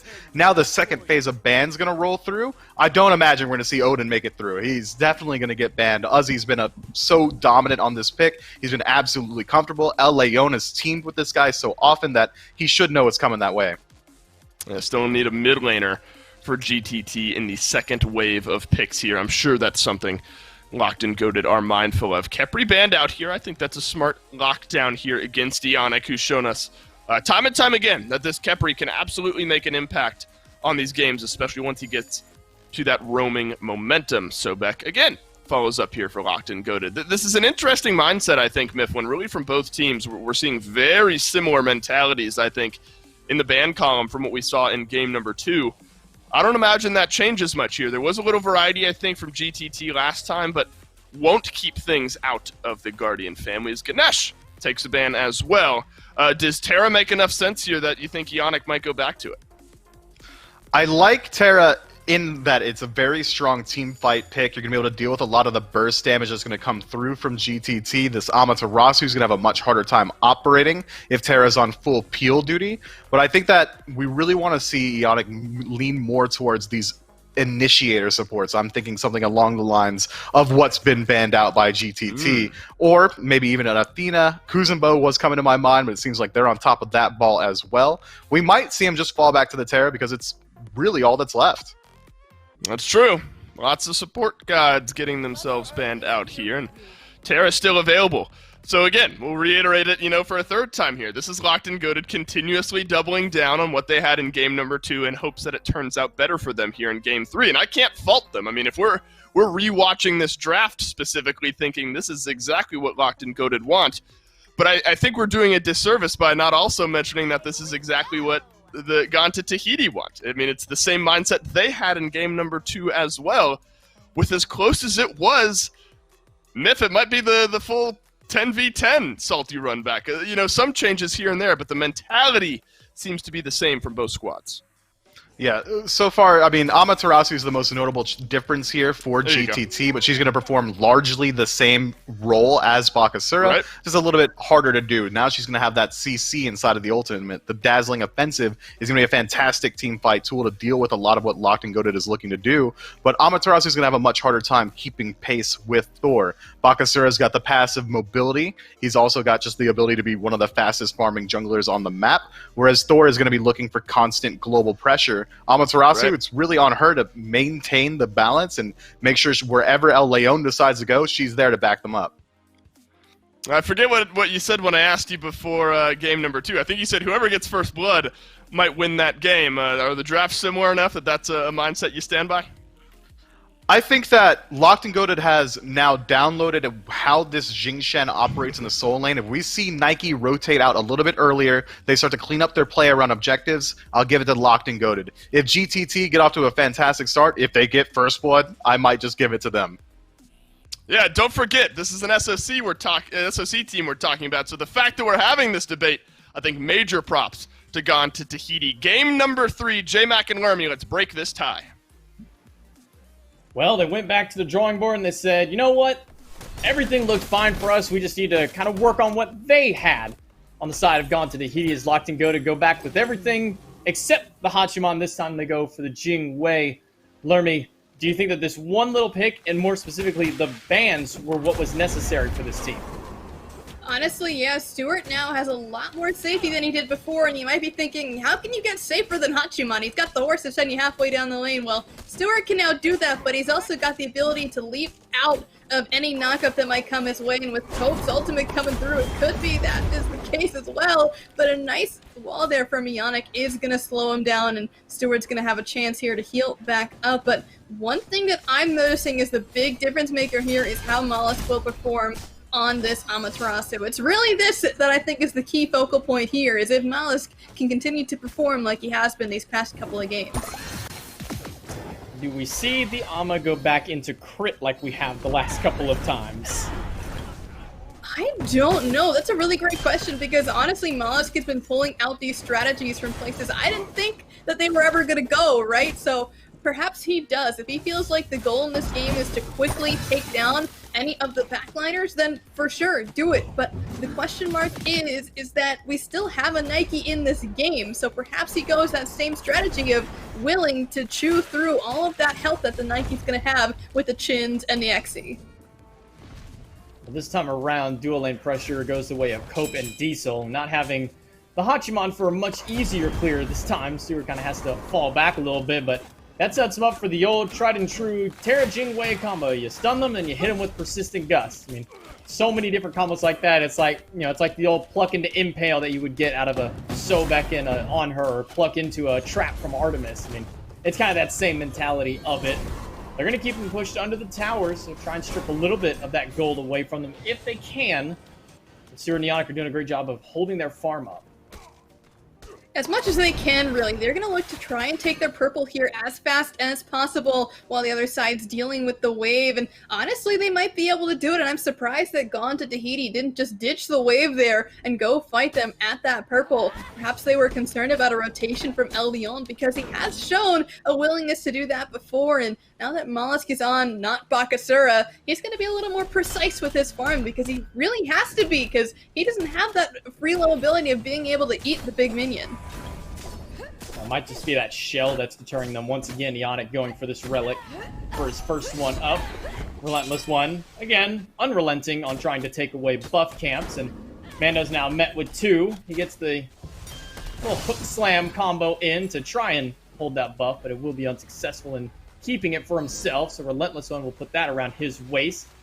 And Pagon with the rotation as well will make sure that no further fight continues out of Gone to Tahiti. I love that rotation there from Pagon because Mollusk really thought about going back there to help out his solo laner, but with Pagon coming through, strolling up in the jungle at level 5, there was no shot that Mollusk was willing to at the amount of health that he had, because honestly, if he got locked down by Taiko drums and Relentless made the way over, I don't think he would have lived there, and that would have been a pretty easy first blood for Locked and Goated, so good heads-up play there from the jungler of Gone to Tahiti, but it's almost time now for them to start making plays over in this left-hand side, as we've been seeing these junglers love to do at level 5. Yeah, they got to hit that level 5 first. Golden Blade online from Mollusk, because he'll have his extra little boost to clearing that we've been seeing so much of as of recent. The more basic attack-focused junglers have been picking up this item a lot recently. I mean, what changed with Golden Blade that we're getting such a resurgence of it? It's really just the price decrease. Being able to get Golden Blade a lot more easily. It's only $750 from the time you purchase that tier 2, and honestly, that big of a difference does make it a lot more economical to get that up in your build at certain points of the game. But Mollusk is looking for an invade here, hoping to use that Golden Blade to his advantage. It looks like he does successfully get at least one, but now he's stuck between 2. Big problem is he doesn't have his ultimate just yet. Elion and Relentless, they both do. Both of them waiting to hold on to using that one as Ionic has to dash away. Under the tower, Mollusk goes to try and escape, but I think it's a little bit futile here as the hammer and one more basic after the teleport is more than enough first blood to Elion. A little too aggressive there from the Amaterasu, and honestly, by this point, you would have expected that Mollusk would know that he can't really invade that until he hit that level 5, and the fact of the matter is that El Leon hit a sick wall that prevented Mollusk from even backing up at all, and also just Relentless being there made it so much easier for the jungler to grab first blood. So now that El Leon has this bit of a lead, hopefully he continues to push it and try and force out someone else on this left-hand side.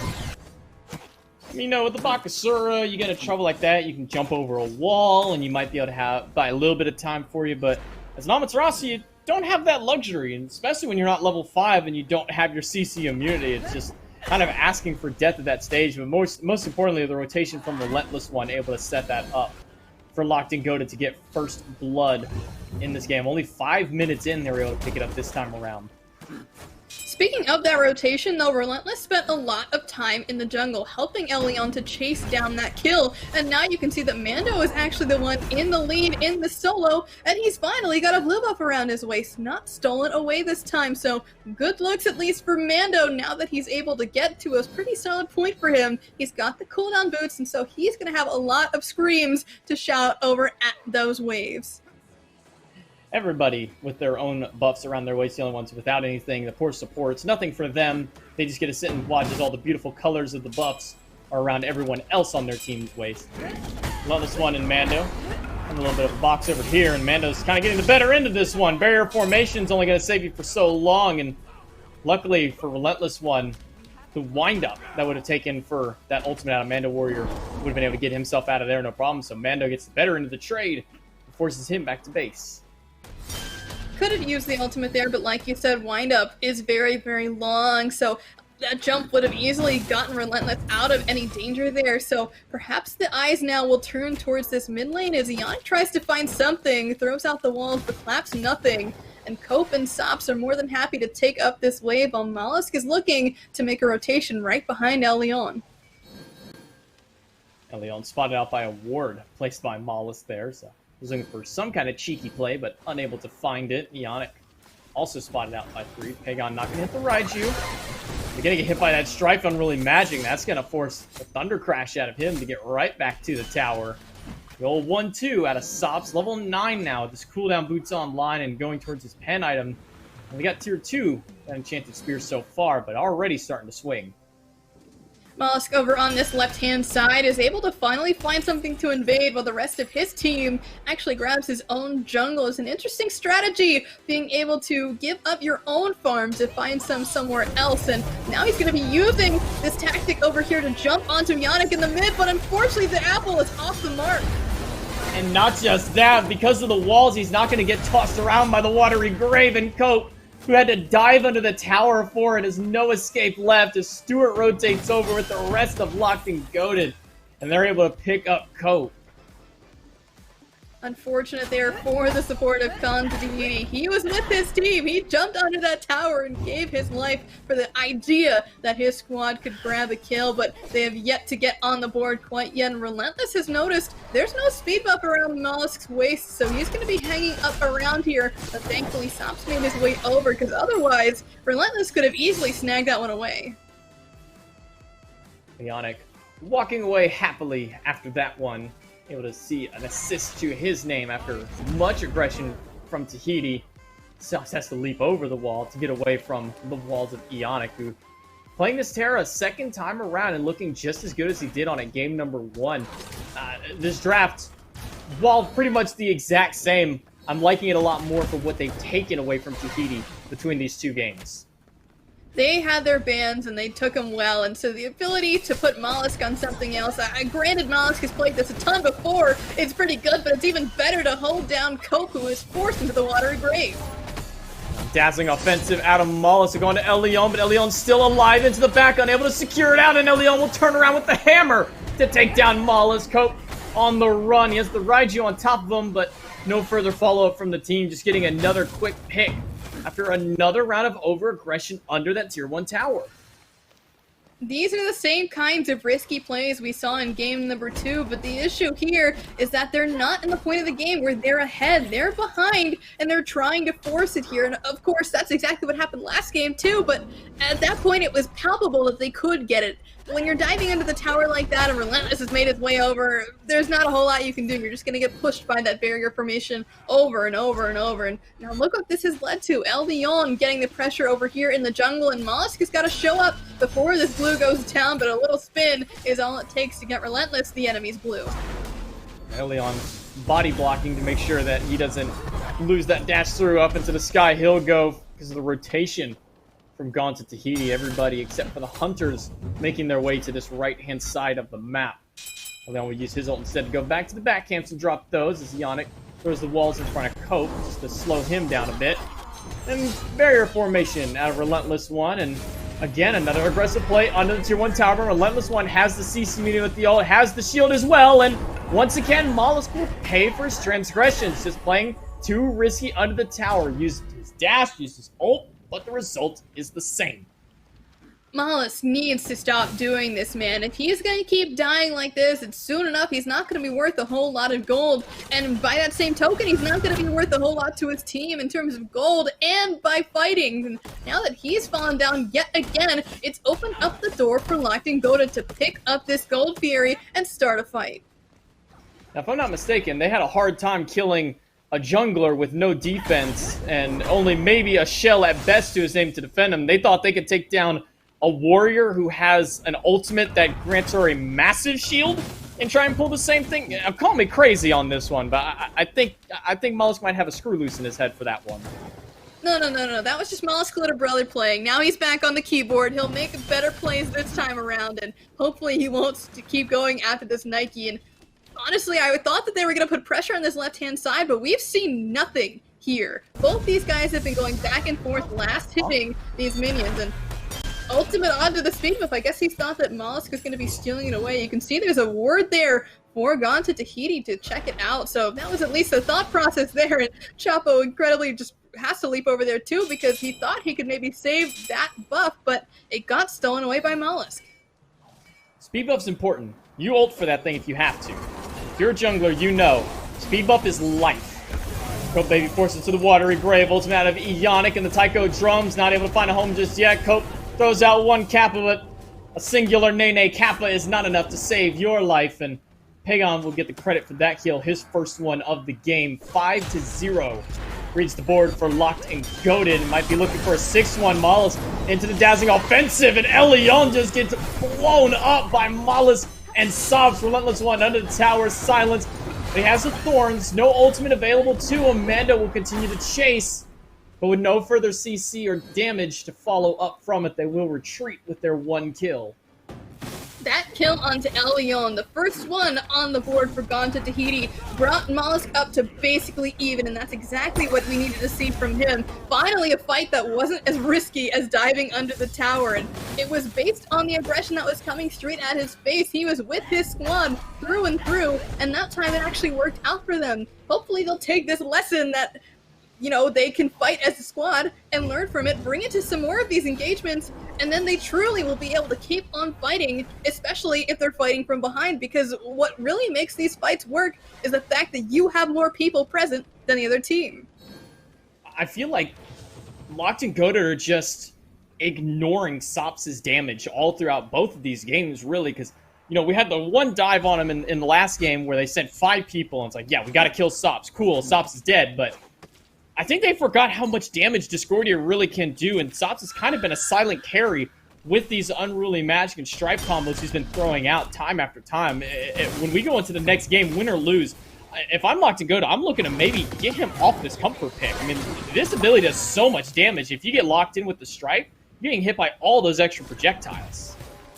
For sure, and that can be an issue, and the fact of the matter is there hasn't been a lot of fighting, and this is kind of uncharacteristic of North America, but at the same time, it's really helpful for a character like Discordia because now she's had all this time to farm up. She's got 3 whole items to her name if you include the boots and the Mage's Blessing. At this point, it's a really good looks for her because not only is she sticking it with that passive going to whoever has the top damage right now, but she's just doing a ton of damage, period. Starting up the Gold Furies, Locked and Goated. Tahiti a little bit late to the party. They'll get off the Fury and get the Oracles just to make sure there's no ward coverage. Mollusk's going to get stunned out. He has the Raiju on top, but will be able to get away before Pagon can hit him with any other damage to follow up the burst after. Relentless. That's the leap back out. He's playing a little aggressive up the tower line against Cope. Back to farming the teams will go. Just seeing what they're willing to take, what they're willing to go with. It's an airstrike. Forced out of Stewart. Mollusk jumps into this one very aggressive as he goes straight onto Pagon, and his health is dropping as the Tycho drums do as well, and up in the sky goes Elion, and down he crashes onto Diesel. Well, Stewart's going to get hit with the golden apple. That's going to spread around the shell just to give him a little bit of extra defense, and Ionic will get the final shot onto Diesel thanks to the ultimate, but Mando still chasing in the back will find Stewart. 2 for 1. Sops being kind of bullied here in the back line. Elion and Relentless just not giving up on taking down that mid laner, finally recognizing where a lot of the damage is coming from, and, well, Relentless one will pop that barrier formation and keep Elion alive. Great CC by both the support and solo to keep Elion alive. He was walking around there with barely an HP to his name, and now he actually is able to get away from that. So unfortunate for Mando, who has 40% cooldown, probably had the Scream available, but just couldn't use it because that barrier formation and the rest of the CC coming out from Ionic just combined were way too much to allow him to get that animation off. Man, barrier formation's a really fun ability to go against, isn't it? Oh yeah, I love it. I Really love fun being to get pushed around. for what is it, like 12 years you get pushed back. It just feels like it's Exactly never that. ending at this point. It's a never-ending ride at the theme park, and you just constantly scream, I want out, and it says, what, you want inside my tower? Well, let's push you from left side of the map to the right side, all the way back over. Or in the case of Manda, you just get held down and your animation's canceled for a very long time. But speaking of getting canceled, oh, it's gotta be close though for Pagon, as he's almost taken off, about half health to his name, and Mando wrapping around the back could have spelled trouble for him, but he's gonna be able to get out of there alive. But Relentless is on this backhand side, thought about making a rotation, but the fight's progressing over to the Gold Fury. I'm curious if it's still Manda who has the passive from Discordia, who holds the top damage at this point, to see who's getting that extra damage buff from her passive. It will still be Mando. Sop's a little bit further behind, but second onto the team, as Mando's been unrelenting in the midst of these fights. Going right into Eonic, but he's not going to get the throw because the walls are down, but he puts him down to a quarter. The hook is going to hit, but the slam will not connect. Fury goes the way of gone to Tahiti, and Elion takes an apple straight to the noggin. As he's forced out, Eonic with the blink into the ultimate. That'll be able to get the full proc thanks to the Watery Grave out of Cope. Relentless One's still pushing through and using that barrier formation, but all 5 from Tahiti are able to make it out alive with the Fury.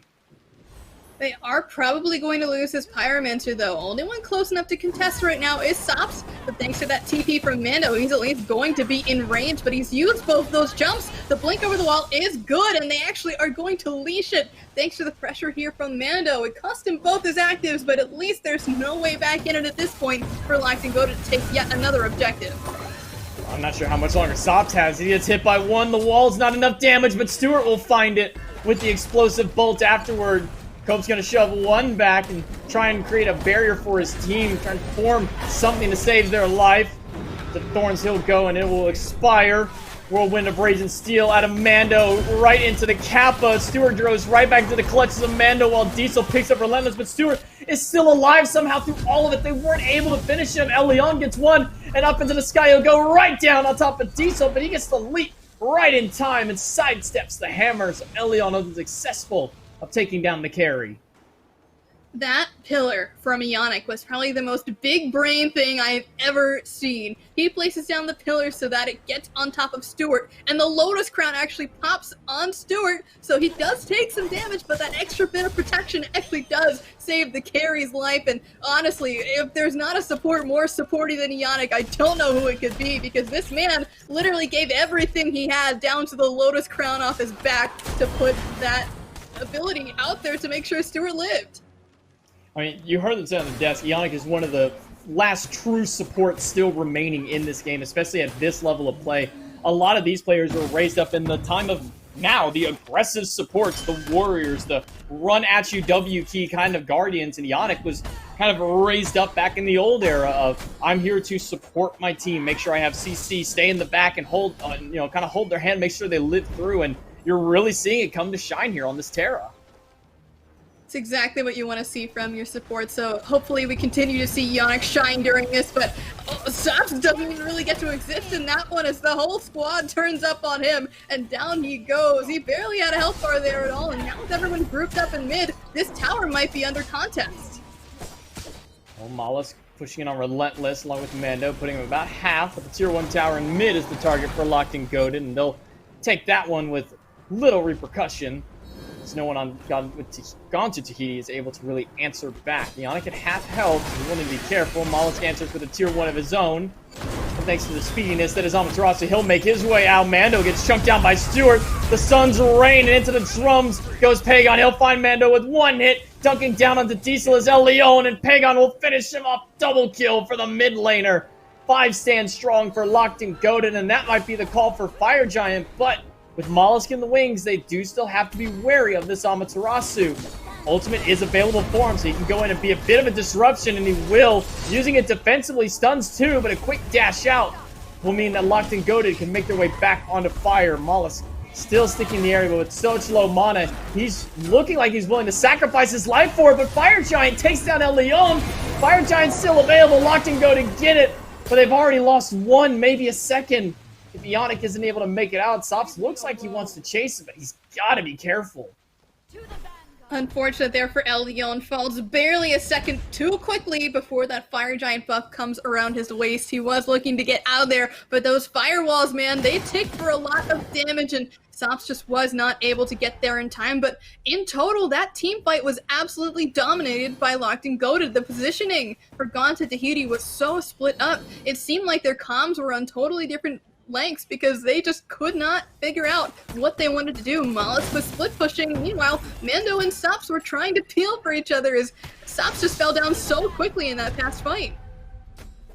And that's the danger with this Discordia, is your only real form of escape is a very short-range leap. You have CC immunity with the ultimate, but if they can bait out that leap, you're essentially a sitting duck in this case. Leon with a great dunk earlier on, able to take him down. But now with Fire Giant around everybody but Leon's waist, Locked and Goated now have advantage, about a 1,000 gold lead in their favor.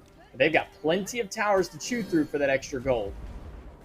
It is just sitting there waiting for them, and that's exactly what they want to do to Yannick. They want to hold him down and throw the damage on him, because the blink in from Cope is going to be good at disrupting the fight, but he gets taken down immediately by Pagon. Yeah, now those thorns aren't going to be enough to save your life. You'll reflect a little bit, but at this stage, they don't care about that reflect damage. As Pagon in those Taiko drums, pumping out as much damage as he can to take him down. Another Fury goes their way. In the sky goes El Leon, and down onto the ground. He will land, but unsuccessful in finding Mollis thanks to a perfectly timed blink on his part in order to get him out. Relentless, just making sure to keep them pushed back so they can grab this tier 1 tower and left. And this is the start of the tower siege for Locked and Goated. They grab the first of 4 that were left on the map, and they might even grab Mando. Barrier formation. Not enough damage to finish Mando, but Stewart says, well, I got basics, I got crits, and I can take you down. Tier 2 will fall as well. 2 towers down, 1 Mando warrior down. With Mollis got such low mana, this is a hard defense for Gauntlet Tahiti to defend up against Locked and Goated. Wall is good, but Mollis has used a lot of his mana. Doesn't have enough to continue the fight as he dashes away, but Sops again with these unruly magics. Look at how much damage he did to just Pagon and Elion himself. Everybody's out of here, and that includes Yannick. No the blink way. was good, but the apple was better. It's not enough damage, though, to take down Yannick, because that is one tanky Terra at this point. It was such a good ricochet, though, off that wall. If only Sops had been able to do just a little bit more damage, but in general, I don't know what's happening here, but Locked and Goated are just completely outmaneuvering Gauntlet Tahiti. It seems like this squad are on totally different pages. We've said this before, but we have to say it again. If you're not on the same page and trying to defend a tier 2 against the Fire Giant team, just don't do it. If you die, if multiple members die, you already saw what might have happened if Sops wasn't so insane. They could have gotten that Phoenix, if not for those stripes. And again, I think this comes down into the drafts like we saw. Locked and Goated, they went with the same comp, slightly safer Hunter. They go with the Jingwei instead of the Hachiman, kind of the same thing, a little bit slightly different. Blink in, with the Hammer, Cope takes a little bit of damage. Some damage returning from Sops, but they completely changed around the draft for Gauntlet Tahiti. Only Sops and Mando back on the same Godwin and Diesel as well in the Ho Yi, but this slight change in the support and jungle have kind of stunted the damage that Tahiti is able to put out. Dancing offensive, not going to find a stun on anybody, but Stewart is going to get chunked by the apple. And the unruly magic falling up. Mando's going to throw one into the tower. Leon looking for a dunk spot, and it's going to be on top of Mando and Cope. They're both junked down to basically no health. And Leon finishes with the spin, and Pagon with the Taiko drums able to end the next one. Percussive Storm finds the double kill for the mid laner. Tier 2 tower not even being looked at. Leon gets pushed against the wall, but he says, yeah, you know, that's a nice push, but my autos hurt a little bit more.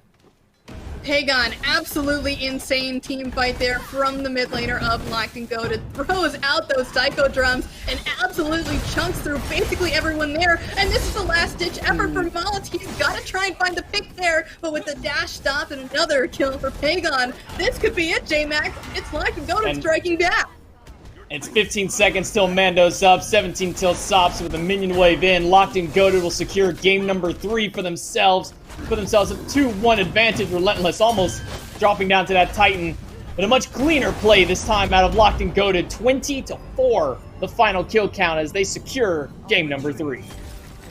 As you said, a much cleaner game all around, but Honestly, it's really gotta be off of a lot of really silly mistakes coming out of Gone to Tahiti. It really seemed like they just weren't on the same page. Sops was one place, Mosk was the other, Mando was pushed up too far. There's gotta be a recollection here of the team spirits, and they've gotta be on the same page going forward, or else I don't see this going any other way. Well, we thought going into Game 3 we needed to see a roster swap, or not necessarily roster, but a draft swap up on the side of Locked and Goated. But Des, do you think maybe it's time that the opposite happens and maybe Tahiti needs another draft swap?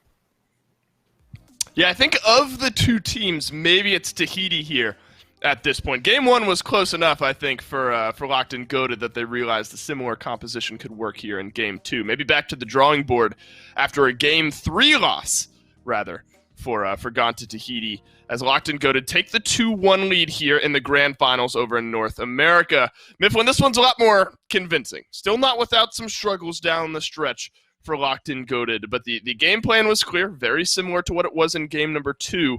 This time, though, it works out.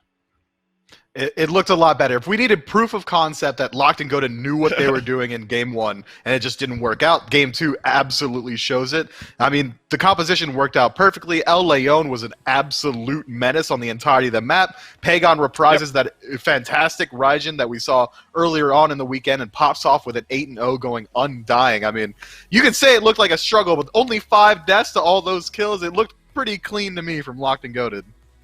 Yeah, it was 0 deaths for Pagon, 0 deaths for Yannick, and then 0 kills for Sops and 0 kills for Cope. So a small bit of correlation there. I think Relentless One had a monster game on this Nike as well, constantly controlling that space. But I think this is a good kind of qualifier, Mifflin, of what we meant when we said you're kind of playing with fire at some point if you're Gone to Tahiti, just because after a win in Game 2, you're still going to give Leon this Thor. You're still going to give Pagon this Raijin. I mean, this is the battle-tested composition here for Locked and Goated, and it showed. This Thor found his rotations early and really started to snowball some of the other lanes.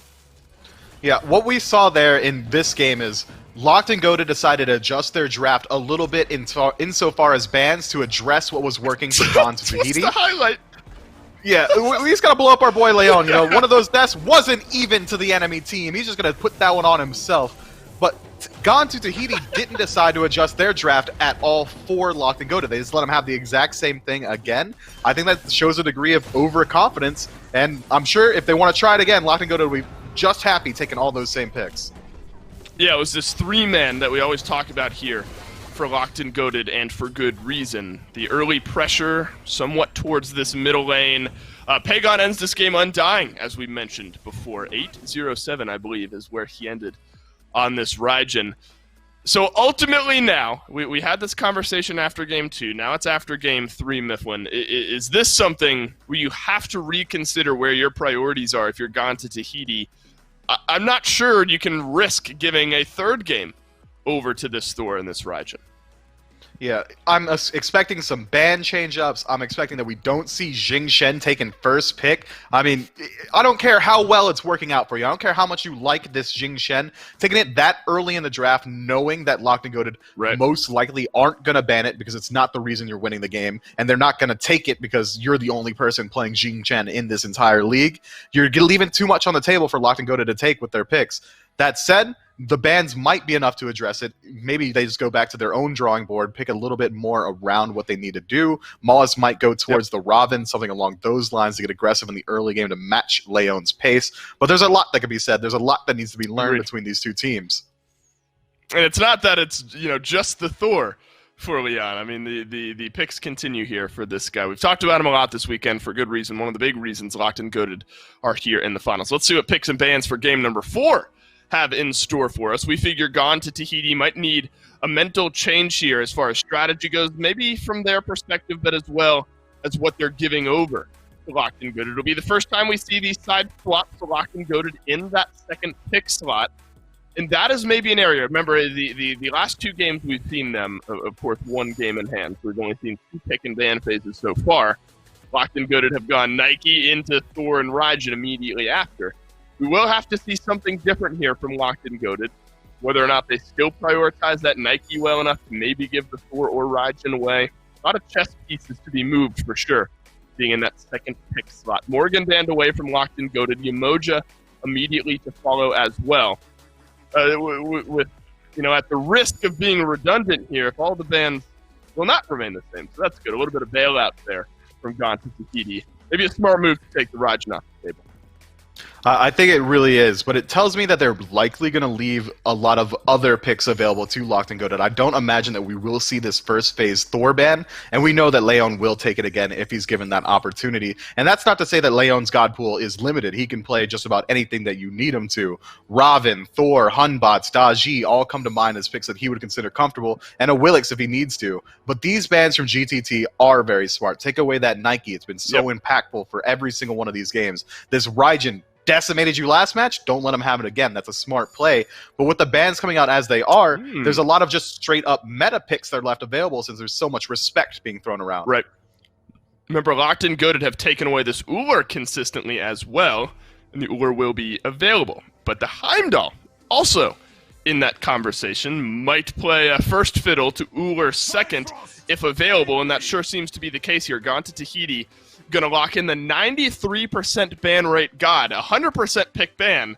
Only let through every once in a while. But Mifflin, in the couple of games we've seen this Heimdall here this weekend, hasn't won yet. Hasn't won yet, but I'm not going to fault the God. Heimdall is so strong in of himself. He's got survivability, kill potential, CC immunity in his ultimate, unlimited vision. My man can make decisions completely informed because he is a walking sentry ward the size of the map. I mean, this guy is so absolutely strong and so hard to shut down in the lane that he can either play it very aggressive, depending on which support GTT decide to go with, or he can play it passive and just farm up for the late. Locked and Goated, on the other hand, taking this Merlin, this Camazotz, completely new look. This Camazotz is a flex pick, but if it does go towards solo, that means that we're likely going to need to see a jungler that has a large form of CC. If it goes for the jungle, same could be said of solo, because Camazotz has none. He's only damage. Well, Mifflin, we wondered where the Xing Qin might fall in the priority list, and it will still be there for GTT here in this game. It's been a Mando Warrior favorite throughout the 2 games we were able to watch this set so far, and it's worked out 50% of the time. Locked and Goated seem to have an answer for that one, though, in game number 3. Amaterasu, another favorite of this Gone to Tahiti squad. So it looks like for now a 3rd game in a row, this team and GTT are going to stick with their guns and keep moving forward with things they're confident at. But it's going to be at the risk of a different look here for Locked and Goated. Not that different, as Leon still has his Thor. And that Thor is going to bring exactly what you need. He's going to be an initiator in the early game. He's got a wall. He's got a stun. He's going to bring everything that your soul laner is lacking. And this Camazotz into the Xing Shen matchup, if we see Xing Shen go over towards solo, means that if Camazotz rotates out a little bit earlier on, he's going to outscale in the early to mid game so much over Xing Shen. When you take a Guardian into your solo, you're making the commitment saying, I'm not going to win my lane, I'm not going to be able to match rotations, but come level 20, come level 18, once we're 5-man grouped up, I'm going to be a much better asset in team fights. Locked and Goated should be looking for early aggression. I like taking this Discordia away from Sops over on the Gone to Tahiti side. He's looked good on this God so far throughout this set. So I think a smart ban there for Locked and Goated. Sobek immediately to follow up for the 5th and final ban. Khepri taken away from Yannick once more. I think if we're continuing the thread, another smart idea here from GTT. Keep one of Yannick's best gods out of his hands. The utility is simply too much, and Ganesh falls into that category as well. It's been back-to-back, I suppose, Terra games here for Yannick. Could see it a 3rd time in a row, and why change it at this point if Locked and Goated are happy with the way it's looked? And that's a good call out, Dave. You called it exactly. Terra locking in here is pretty decent. Her ultimate's got a very good counter matchup into Heimdall's Horn. That tick damage doesn't hit very hard, but it will trigger that pulse heal from Terra's ultimate almost instantly, and it's also just going to deal a ton of damage to any enemies that she decides to hit with it. And Heimdall, being very safe, is largely immobile when it comes to just raw dash or jump potential. Terra might be able to lock him down and make it a lot harder to make use of that Bifrost. Look at this Ares locked in here. I love this from Gone to Tahiti. Of the times we've seen this Ares this weekend, I think all of it has been Gone to Tahiti and what they've brought to the table. It was Cope last time, I believe, in the support role that was playing the Ares. He's helped forge that to 100% win rate here this weekend, and it's an Agni to round out the draft. So more of the same, but with a sprinkle of new here, really, for both teams. Thor will remain the same. Merlin and Camazot's new for Locked and Goated. Terra still the same there for them as well. Maybe the biggest changes over on this Gone to Tahiti side. Heimdall, Ares, Agni added to their compositions from games 2 and 3. This Ares is going to be hard to deal with for Locked and Goated. Merlin, no CC immunity in the ultimate, neither does Terra, so it's going to have fantastic beads burning potential, but Amaterasu's also got the dazzling offensive to force beads there as well. I mean, Jing Shen's going to be forcing beads, Heimdall's going to be forcing beads. Locked and Goated are going to be hard-pressed to find a fight where they're going to have all of their relics available, which is going to fit just well enough into GTT's game plan. As far as 3v3 goes, I think if Thor initiates the fight and Amaterasu isn't there in time, Locked and Goated might be able to win the fight in mid, but if it just starts off plainly, even footing, 3 versus 3, that's a lot of damage that GTT is bringing. I agree, and this seems like two teams who are going back-to-back, daring one another to try these compositions again, feeling confident in themselves and being able to outplay another. It is championship point here for Locked and Goated. Can Gone to Tahiti force us to a Game 5? We'll go down to J-Mac, Lermy, and Doug to find out.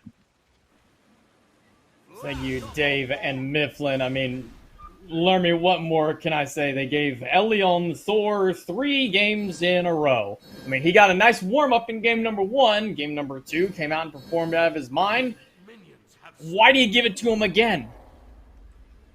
I couldn't tell you. I guess they think that this Agni is going to be the big difference maker here in helping to deal with this Thor, but in actuality, I think Agni is more of a good matchup for the Thor because you can wall off that dash a large number of times. I mean, the inability to get over that wall was really effective for Elion in dealing with Mollusk last game, so just giving that to him again this game is honestly kind of confusing to me, but at the same time, just taking a look at Elion's squad's drafts in general, they've got basically all of their signature gods. I mean, we saw Relentless pop off earlier on the Nike, but really, he's been playing Camazot since minute 1. That man has been in the meta, and Pagon, of course, on the Merlin. This is his signature as well. Stuart, Hachiman, they're basically the same thing, and Yannick has constantly been popping off on this Terra. I mean, once again, Locked and Go to get everything they want.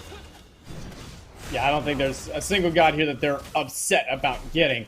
I think for me, the big factor for Gone to Tahiti is Cope Baby has gone back onto this Ares that he has made known to everybody here that, hey, I've got an Ares. He's going to go through and get one chain onto Stewart and miss the second one onto Eonic, just out of range. And Mando Warrior, I think he forgot, got a damage that a Camazotz can put out onto him. Big tower shot hits Relentless, but Mando not getting the better end of this level 1 trade out in the lane. Yeah, Campbell healed it up real fast, and on this left-hand side, Cope's actually forced to blink out because Elion shows his face over here, coming over top of that sword, getting thrown up in the sky by Diesel. That'll help them actually use some of that pressure, but over on the right-hand side, instead of using the pressure they got, they're countering the pressure by going onto Relentless. Yeah, but they're not able to close the gap onto him. No CC really available for this Ama, only depending on Mando Warrior, and that's only if he got the hook slam to try and lock down this Camazotz. They're not really going to have the same level of success come next 2-3 minutes. They're not going to be able to do so much. They're a big wall into Berserker Barrage out of Elion, and that might spell the end of the road for Cope Baby as he falls first blood one more time for Elion on Locked and Goated. Diesel thought he was being cheeky there by stopping Elion's back, but at that moment, Elion tick 3 said, "Alright boys, that's it, I'm going in," gets the sickest wall of his life, and then over top of it, both of his teammates drop stuns, and there's just nothing a Terra can do, stuck at level 2. I mean, the ability for her to just keep on top of Cope, who also can't run away, was so good. Diesel can get hit with the wall and then hit with the root immediately. Has the Bifrost to take short distance travel back to get himself back into safety. Making sure to always keep those Bifrosts up. Kind of the big difference maker between a lot of Heimdall players is how they utilize their Bifrost in the lane. A lot of people think, yeah, you know what, let's use that Bifrost to go all the way from the fountain, but then you're sitting there with basically a teleport length cooldown on that ability. But Diesel making sure to hold it close, that way he can get himself back out and get that cooldown right back off. Yannick can avoid a little bit of the damage out of Cope and Diesel. They sit back, allow the minions to do a lot of the work. Like you said, a good Bifrost will separate a good from a great Heimdall player, and being able to effectively use it as sort of a short-range dash, more so than a teleport, is what you like to be seeing out of your players at this level. And you can see here the positioning of the Bifrost left and right is going to be important, but not good enough. The Stewart's able to dash in and claim the life of the Heimdall we've been talking about so much. Preemptive purification beads out of Ionic, knowing the chain was going to come through.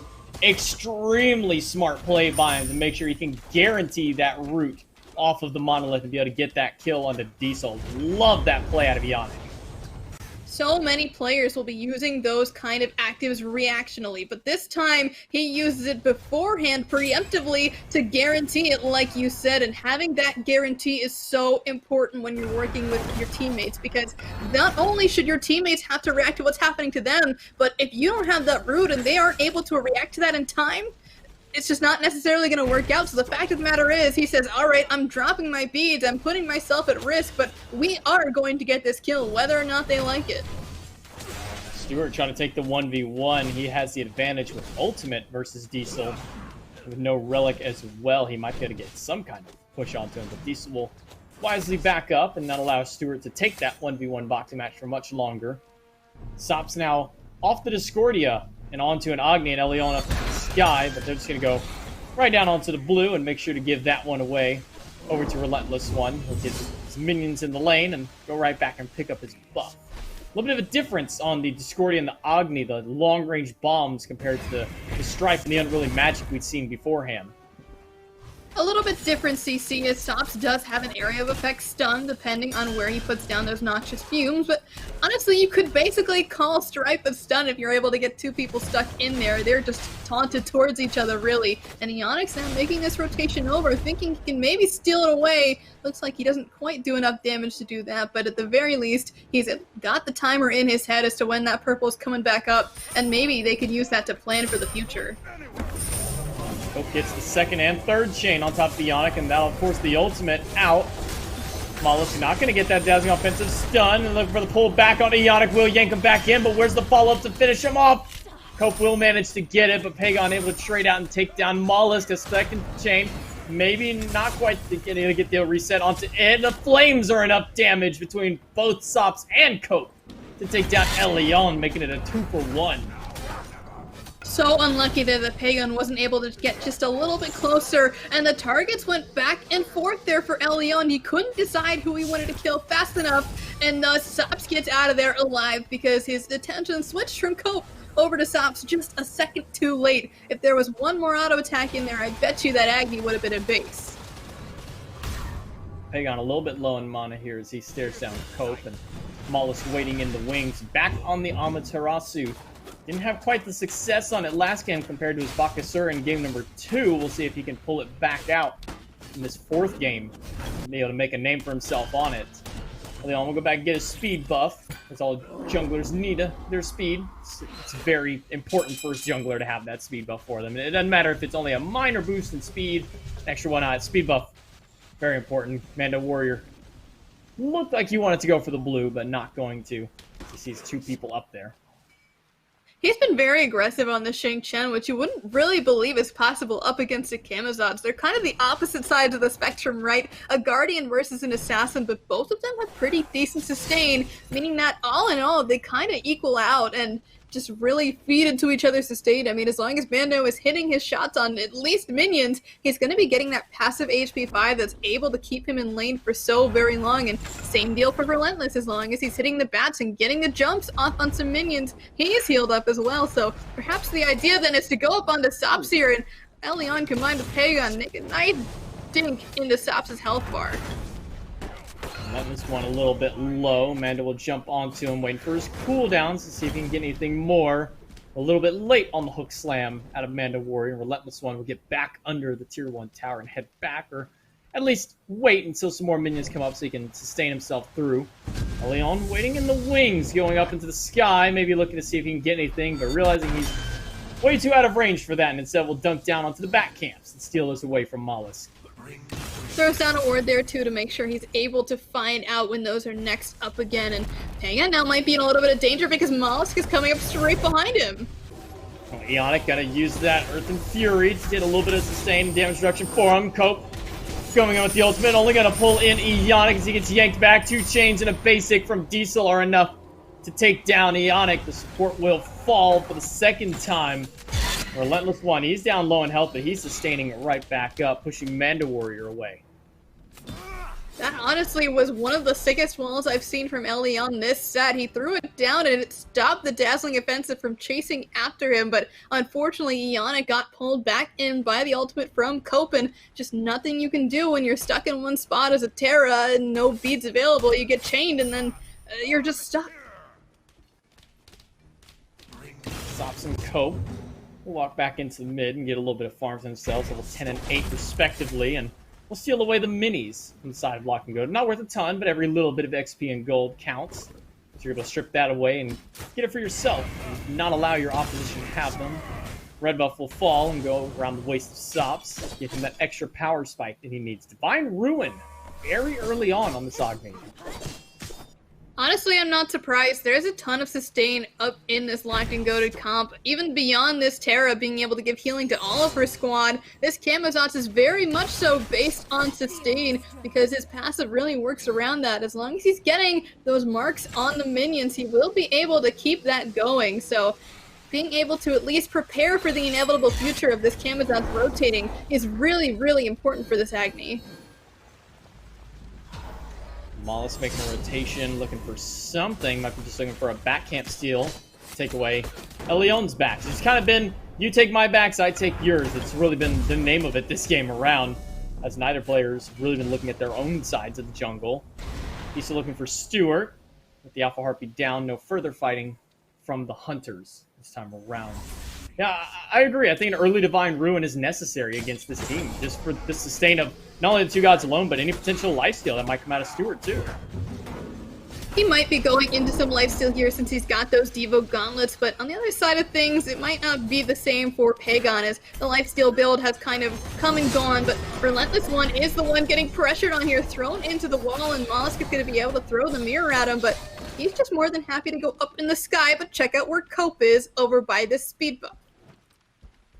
Again, everybody's looking at somebody else's jungle, and they're looking at Relentless One under the tower. Mollusk looks like he learned his lesson last time around. He's not going to be the one to hold that tower aggro. Leon dunks in, but not able to close off the gap, so Mando and Mollusk both end up making out of this successful dive. Wall catches Diesel to quick purification beads. Off the mounted archery goes Stewart, and Diesel trying to find something. He'll use his ult, but it's going the wrong way towards the jungle for some kind of safety. Might have the movement speed to get away. Ionic just needs one more wall going into the Bifrost. Will be able to juke out the wall from Ionic.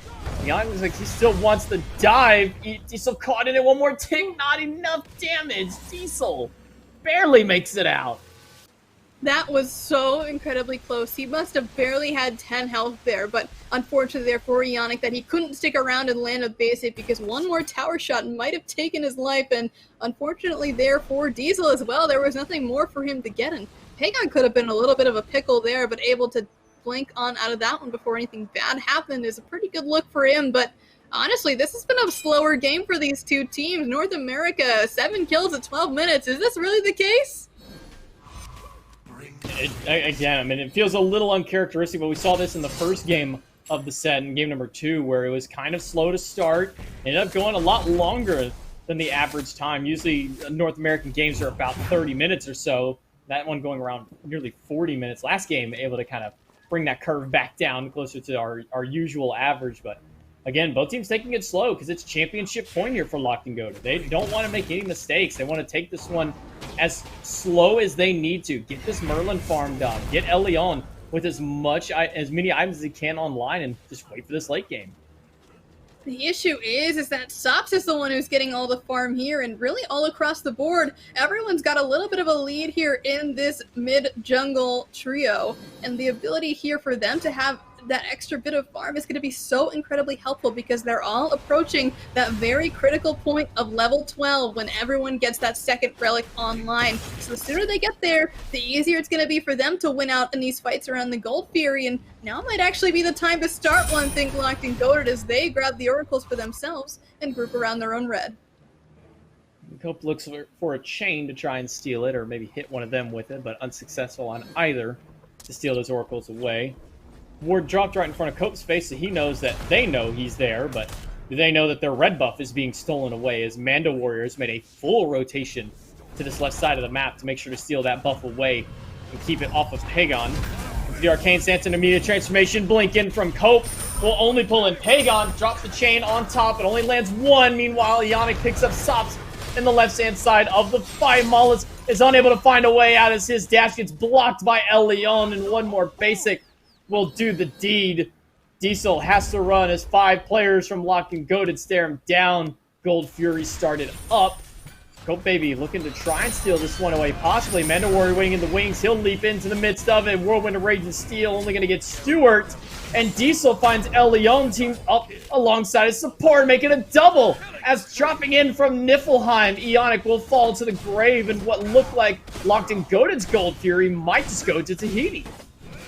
Pagon's still sticking his nose in here, and Stewart's around the corner. Pagon's gonna drop an ability down, which causes them to leash it. And now that he's showed his face alongside his buddy Stewart, everybody's resetting. And honestly, I think that Gone to Tahiti could have done that objective, but they just decided to give it up. They were too worried about 50-50ing it, which honestly is uncharacteristic of them because they were willing to do that before, but with the Fire Giant of all things.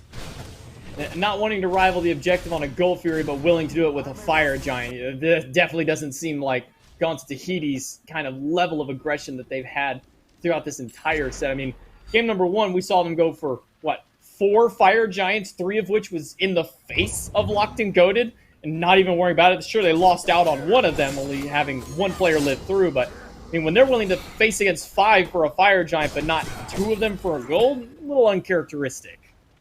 You would think so, right? But now that everyone's gone back to farming, it seems like this is the time for them to regroup back up, and Locked and Goated have now found another person they might be able to pick, but Cope's gonna pop the ultimate and hope his team follows up. Oh, Cope's not going to be able to get anything off it because the Monolith was down from Ionic, so he won't get yanked back in. Ionic will sit comfortably about half HP into the backside. Diesel not able to find anything with the sword thrown out. Gold Fury started up once again by Locked and Goated. Ice Stance is Pagon trying to put out some poke onto the Fury. Blink in by Mollis, dazzling offensive into the back line, as well as Sops trying to deal with Relentless One. He'll fall to the bat out of hell. Gold Fury leash, Whirlwind of Rage and Steel out of Mando, looking to finish out Ionic, and he will with the help of Diesel. One more basic, trades a 1-1.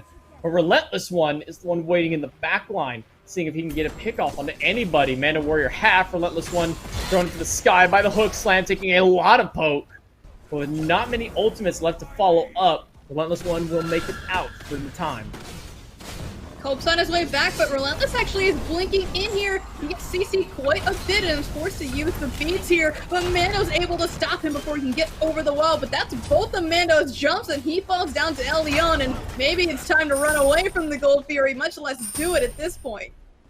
Now this is more like North America. We sit here and we fight for 15 minutes around a Gold Fury and don't get anything off of it. Just some kills after kills, but never really locking down that objective. Both teams will finally walk away from it and go back to farming in their respective lanes. But Baby's gonna soak up a little bit of farm here in mid. Looks like they're not quite done yet as everybody's heading back over. Locked and Goated started up alongside the sustain from Ionic. And with Pagon showing up, this might go down faster than you'd expect. And Mollusk has no mana, so there's no way that he steals it away, alright? And Locked and Goated will take that one for free and head on back out. Yeah, Mollusk with no mana. There's no way he's stealing that one at all. There's no hope for him to grab that. A great attempt, but inevitably Locked and Goated will grab the Gold Fury. Ionic will get yanked back in. Not much further than that. Just yanked back. No follow-up from it. So Cope using his ultimate, not even getting a set of beads or anything like that from Ionic. Sop's just too far away and unfortunately missing the bombs there, and Mando over here realizes it's his time to shine, so he goes off on split pushing this right-hand side, and turns out he actually won lane up against the Camazotz. Who thought it could be done? And in the meantime, Gone to Tahiti are actually on this Pyromancer, and they might be able to commit to it here because Cope uses that blink to get the chains out. Relentless holding on to that bat out of hell, not going to use it just yet. To about half this health. Sops has the beads away and barely squeezes through the gap up between the walls as he makes it away from Elion. But not for his tier 1 tower. Takes a spill. Diesel on rotation, Relentless One. Still has that ultimate. He's going to have to use it quick. Elion dunks in from the back. Mando Warrior with the ult of his own. Only grab Ionic. Into the back line goes Maulus. That'll finally get the ult out of Relentless One. But Maulus now on retreat as he's under half HP. And not much of a dream left for him as Elion grabs with one more basic. But not for Cope. Gets him with the flames. Into the back line goes Mando Warrior with his own blink. Diving in, gonna get the knockup onto Relentless. It's gonna force the leap out of him. Stops dashing forward. We'll get the stun off of the flame wave. One more chain will be enough damage between that and the roar out of Mando to grab the solo. 2 members with no mana means that they need to back off, but Ionic's just used his dashes in mid. It might be a time to go after him, but neither Diesel nor Sops are able to really catch up to him. So again, we go back to this stalemate, but there is barely a lead here, but it's for the side that's gone to Tahiti. They're sitting about 1.5 K up, and at this point, of course, that's not really a couple of potions or part of an item either way, but honestly, when it comes down to it, the only thing that's going to make a really big difference in these fights is who takes the Fire Giant first, and statistically, the first person to do it will win the game, so we'll have to see if that rings true in this one. Yeah, it's been a very high percentage of teams that get first Fire Giant just end up taking it. Not too often do you lose the first one and then you end up getting the W afterward, especially once that first enhanced Fire Giant comes around. That one almost usually secures the deal for whoever grabs that, but with barely a 1,500 gold lead for Gone to Tahiti, it's essentially a dead even game, only 1 kill separating the two. And a lot of the kills you can see where they're spread across. 5 of them on Elion on the jungle, but 4 kills for Gone to Tahiti are on Diesel's back. Honestly, Diesel on this Heimdall has been doing a great job at picking up some of these kills throughout the match so far. He's been rotating rather frequently, and yet he hasn't lost his tower, which is surprising to me because I feel like we haven't seen Stuart make the same kind of cross-map rotations, but honestly, you might be able to attribute that to the Bifrost being able to run around freely as high because he's able to use that teleport back to lane, and could be either direction really that it goes, but we're seeing Mando maintaining the lane over on the left-hand side while everyone else is grouping up in mid because instead of fighting over an objective, they might want to go for the tower here. Maulus putting a little bit of poke onto Relentless. I say a little bit because it is the bat. He does have 2 ways of healing himself back up outside of just the lifesteal passive of his own. Sops and Diesel will group up in mid and want to take down this tower, but I'm not sure if Ionic and Elion will allow them. 3 strong. Diesel throws the sword out, blinking from Cope as he looks for anybody with the ultimate. He's going to get 3 chains, and walking forward, gets stunned out before he can get that ult. Instead, will drop the fire as tier 1 tower falls. Maulus on top of Relentless One, but Maulus is losing the trade out as Relentless One sits much healthier than he. 2nd chain lands and make that 3 chains from Cope into the bat out of hell. It will be enough to get him out of danger for time, but not for Elion. Relentless One dunks back down in. The no escape is going to yank one back in, and Relentless One will fall to Sops. Ionic so low, and the chains will be enough damage as Cope picks him up. One more time. Cope coming big on this Ares again in this set. Cope's accuracy with these chains is so impressive. This man's a jungler, so I feel like he hasn't really had the time to hone his Ares chain skills like most other support mains have, but the fact of the matter is that this man knows how to hit his skill shots, and honestly, they've been carrying them through a lot of these fights because as soon as Cope hits that chain, everyone else piles on top, and you can see just the chain of dominoes falling down. 1 chain, 2 chain, 3, and 3 enemies fall down on Locked and Goated side. And that opens up the Fire Giant, this time with not 5 people up and ready to take it in an instant. This is probably one of the more free Fire Giants that Tahiti has gone for in these last couple of games. That will fall just barely 22.5 minutes in. Oni Fury might go towards Locked and Goated, but Mando, he might have something to say about it. Whirlwind of Rage and Steel won't be enough to take the Fury. Locked and Goated will get that, but Mando Warrior trades a kill for it himself, taking down Stuart. That makes it a 4v5 going in towards his tier 2. Ionic gets stunned out of his dash, but not before he can get the second one off. Dazzling offensive, and the wall from Elion keeps Ionic on the wrong side of it. And one more basic from Maulus will clean it up. A little bit of a misplay there by the jungler from Locked and Goated. Now tier 2 will fall. 4 standing strong down mid, and Mando on his own on that left-hand side will meet up with the rest of the team to maybe look to push this Phoenix. It seems like these teams have traded their issues between these games. Everyone's getting split up on the side of Locked and Goated, whereas the players are going together for Gone to Tahiti, and Mando goes in first, but everyone else is piling in right on after, onto this Phoenix, and into the fight. I mean, the Phoenix is already down, pulling in Peg on Sop. They're gonna be able to set up for one, and the bomb from Sops will find El Leon in the back. That's gonna be a 3v5 defense, though, here at the Titan room. Sops getting low. The bat out of hell from Relentless One is doing a lot of damage to him in the back, but Mando finds Stewart, and Diesel gets Ionic, and now it's looking like it's gonna close out the game. Relentless will find Sops, but the Titan falls. And Lermy, we're going to game number 5. I can't believe it. This is an SOC team, guys. This is what an SOC team can bring. Apparently, they're bringing us to game number 5 of the grand finals of the circuit playoffs over here in NA. And this performance from both teams has been impressive. But the fact of the matter is, you've got to give credit to the boys coming from the totally separate league and really being able to compete, because, my gosh, I never would have thought this would have happened. Yeah, I mean, these guys have been performing lights out, but they've still got a tall task. It's the final game of the set, and the desk, they're gonna take it over to them so they can break it down and see how they might be able to finally take down this SCC Titan. It's going to take a lot there, J-Mac, and I'm not sure how exactly they're going to do it. Maybe more of the same from game number 4 will get it done. Final game on the horizon and final weekend for the Final Boss Battle Pass before the Avatar Battle Pass comes out this upcoming week. 4 big skins in this one. You get a couple hundred gems, plenty of content throughout that Battle Pass. This is the final weekend to go out and get some of those tiers done for. So make sure to get in game, pick up the Final Boss Battle Pass now. Mifflin, we got a game 5 on the horizon. How do we get there, though? We go pretty quick there in game number 3, pretty quick in game number 4, a 23-minute win for Gone to Tahiti. They roll the dice once more on giving Leon his Thor. It works out once more. Things just rolling in their favor for game 4.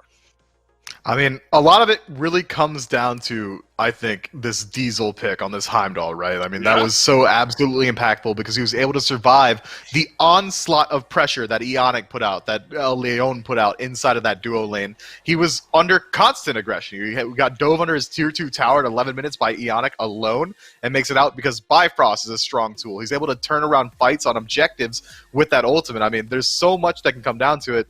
And I think we can now really realize why we're looking at a 77% ban rate on Heimdall? Yeah. He was very close to the that 100% pick ban rate. I think if he wasn't banned, he was usually picked up here. Diesel at the perfect 10 KDA, and then 14, nearing in on 15,000 damage in a 23-minute game. Certainly nothing to scoff at here. The double kill, locking down the Fury this time around. So actually, I think this is kind of a boon towards Diesel and us talking about him as a player. We've seen this Uller band out constantly here throughout this set. The Heimdall as well has been taken away. Now you got to be careful about what you give over to Diesel, and apparently gone to Tahiti, as a whole. Can't forget Mando Warrior, though, Mifflin. 5-1-9 on the Xing Chen. It looked not great in game number 3, and at 5-1-9, I think it looks just fine here in game 4. Look, man, if you're going to pick Xing Chen every single game all weekend, you better pop off eventually. And Mando Warrior, he does it. He's warm on the god, and he looked good on it. And I think that Gone to Tahiti have really figured out what they need to do as a strategy. That wasn't the same level of unbridled aggression from minute 1 that we were really expecting to see from this set. That was a more calculated playstyle from GTT, and Locked and Goated weren't quite able to keep up with it. In fact, I would say that Locked and Goated really tried to continue their own just pure unbridled aggression nonstop, and what did GTT do? They played a little bit more passively and let Locked and Goated dig their own grave. Game number 5, though, Miff, and what we really want to see here from both of these teams, I would argue we haven't seen all that much strategy-wise change between these two teams up to this point, Mifflin. And I'm not sure I expect that to be or expect that to change going into picks and bans for Game 5. Look, the strategies both teams have been employing have been working in different points throughout the entirety of the set. So it's whoever plays better. They play very similar styles. Whoever brings the best match into each individual game should be able to win it. I don't want to see any change. I don't want to see P's and B's changes. I don't want to see strategy changes. I want to see more of this because it's good Smite. I guess that's fair. I mean, in a weird, mental world, it's been working. it's sort of one of those, like, you're right at the finish line, you're almost there, it's game 5, you change something at the last minute, and it just kind of throws the whole mojo off. So I agree with you there. Maybe keep things more similar. For Locked and Goated, that is Thor here for Elion, and that has been consistent throughout this set. Haven't seen him on anything else. And I think that's a free pick every time. If it's not going to get banned away by Gone to Tahiti, I think that's something you take time and time and time again. That being said, with how much pressure we've put on this Thor pick and expected it to succeed, I think Gone to Tahiti twice now have had good answers for it in this set. They've played around it really well, and I can only imagine that's been rankling Leon. He's not getting the respect that I feel like he thinks he deserves. He wants to get it banned out. He wants to be forced into these other picks, and Gone to the TD are just happy letting him have it again and again. That's got to be getting under his skin, but cooler heads will prevail. I mean, game 5 of the finals, this is as good as it's going to get. I imagine he will keep going to the Thor as long as it's available. Now, I want to talk about his counterpart in the jungle a little bit in Mollusk here this set. Obviously, a lot. I mean, we have kind of endlessly talked about Leon and what he brings to this team. The 3v3 for Locked and Goated, talked about that a good bit. I mean, really, this entire roster has looked near flawless here this weekend. But I want to kind of flip the script, talk a little bit about Gone to Tahiti and their jungle specifically as well. Mollusk, up to this point in this set, have you liked what you've seen out of him in the jungle? I think that Mollusk has a very unique play style, and I think he's picked a bunch of gods that fit it incredibly well. When he's playing Amaterasu, when he's playing Bakasura, any of these auto-attack gods, he's always going very similar builds, and he's approaching each match with a similar style, and I think that's incredibly smart. That means, okay, well, you banned out my Ama, I'll play Baka the exact same way. You ban out my Baka, I'll play Ama the exact same way. It's very hard to deal with when you're essentially playing against two very similar gods. We await no further for picks and bans for game number 5. And that's such a good point in looking at what it's really going to take to put Mollusk on something different, I think, here in this set, especially with Gone to Tahiti on that second pick slot. I mean, if you're going to take away not only the Bakasura, but the Amaterasu, it's either going to take the first overall pick or 2 out of your first 3 bans. And that's too high of a price to pay, I think, to get Mollusk to pivot onto something else. Morgan continues to remain in that first ban slot, Myth.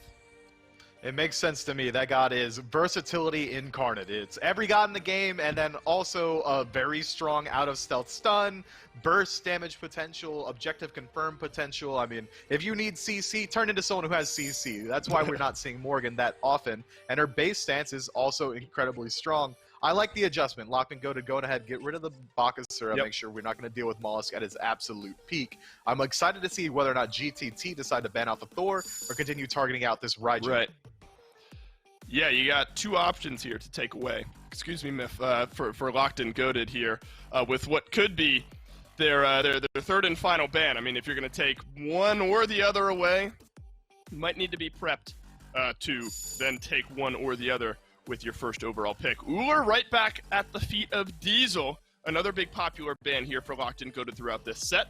And I like them looking towards it. We talked a little bit going into the pick and ban phase here about Mollusk and what you might need to do to take the jungle comfort away from him. The Amaterasu will still be available, but Locked and Goated may be looking like that is the lesser of 2 evils with the Bakasura ban.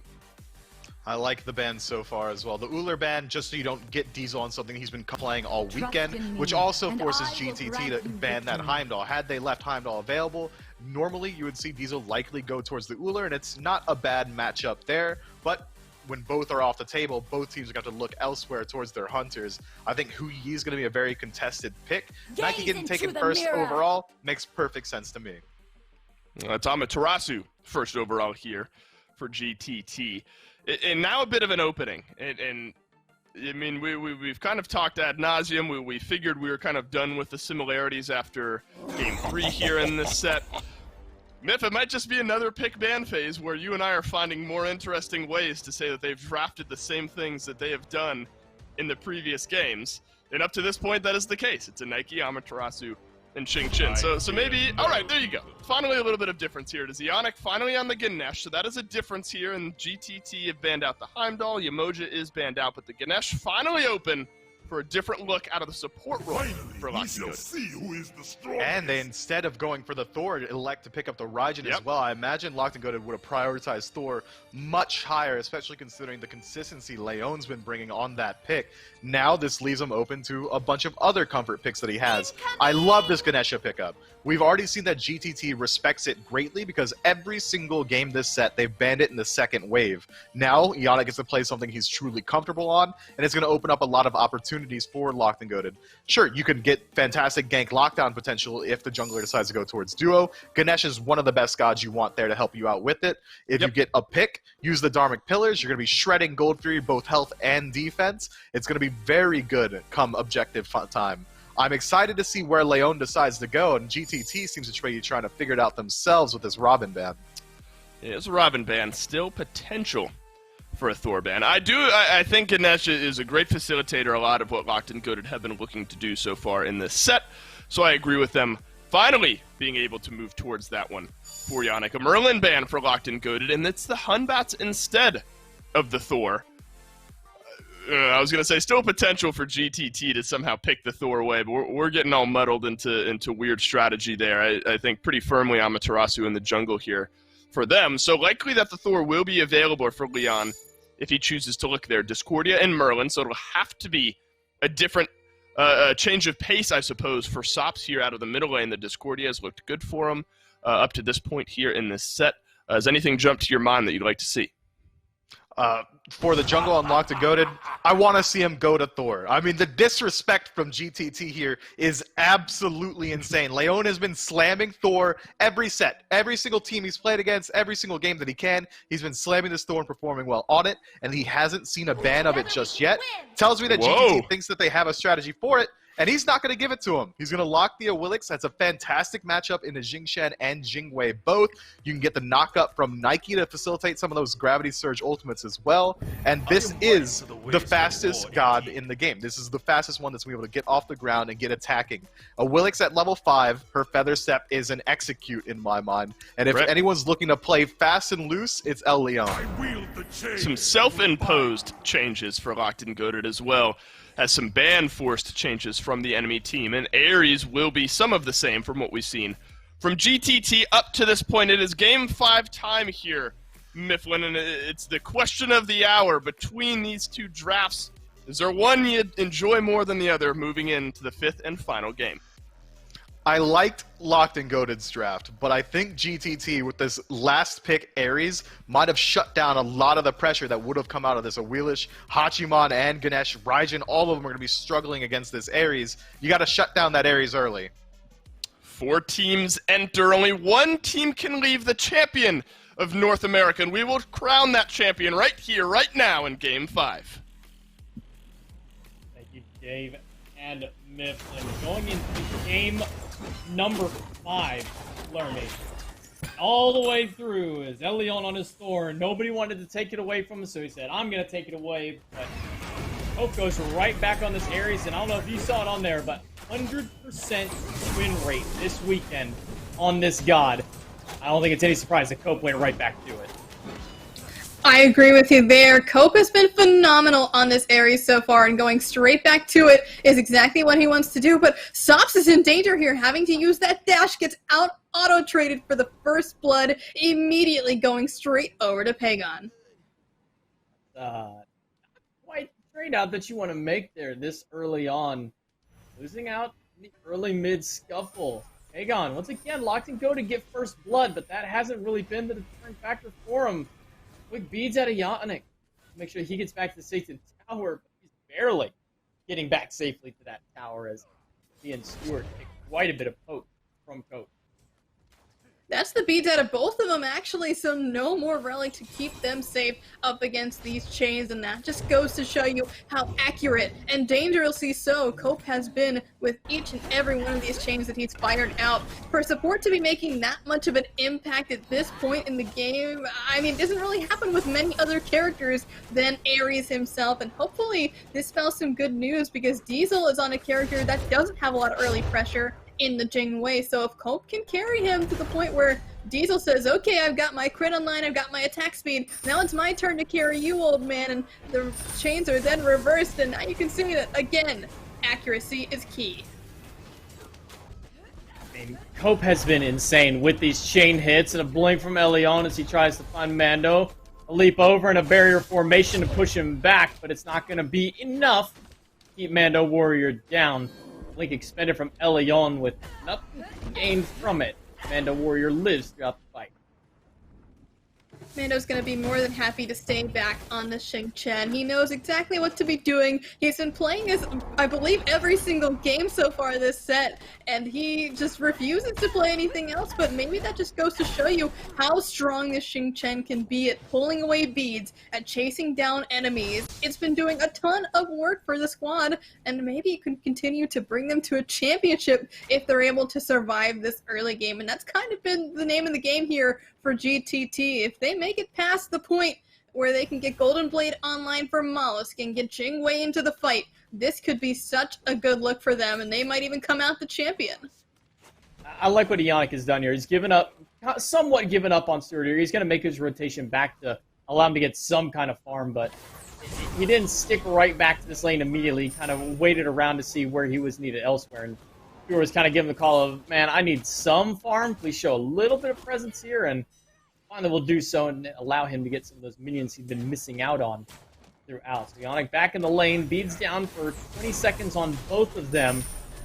Open at 5 in this time. That could be dangerous for him. The Ohm going to prevent the second chain. We'll play out of Ionic to make sure he can get that combo off. The Iaijutsu in from Stewart.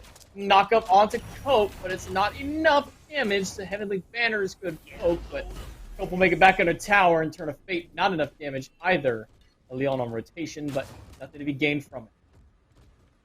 Yeah, this side, they're going to have to be waiting a little bit more patiently for that, as on the way over, Elion needs to be extremely careful for the chains coming out of Cope, because if he gets chained by those, that takes away both Suko and Featherstep, and having neither of those options available could be deadly, but Mollusk is the one to make the rotation first, and they're on Ionic.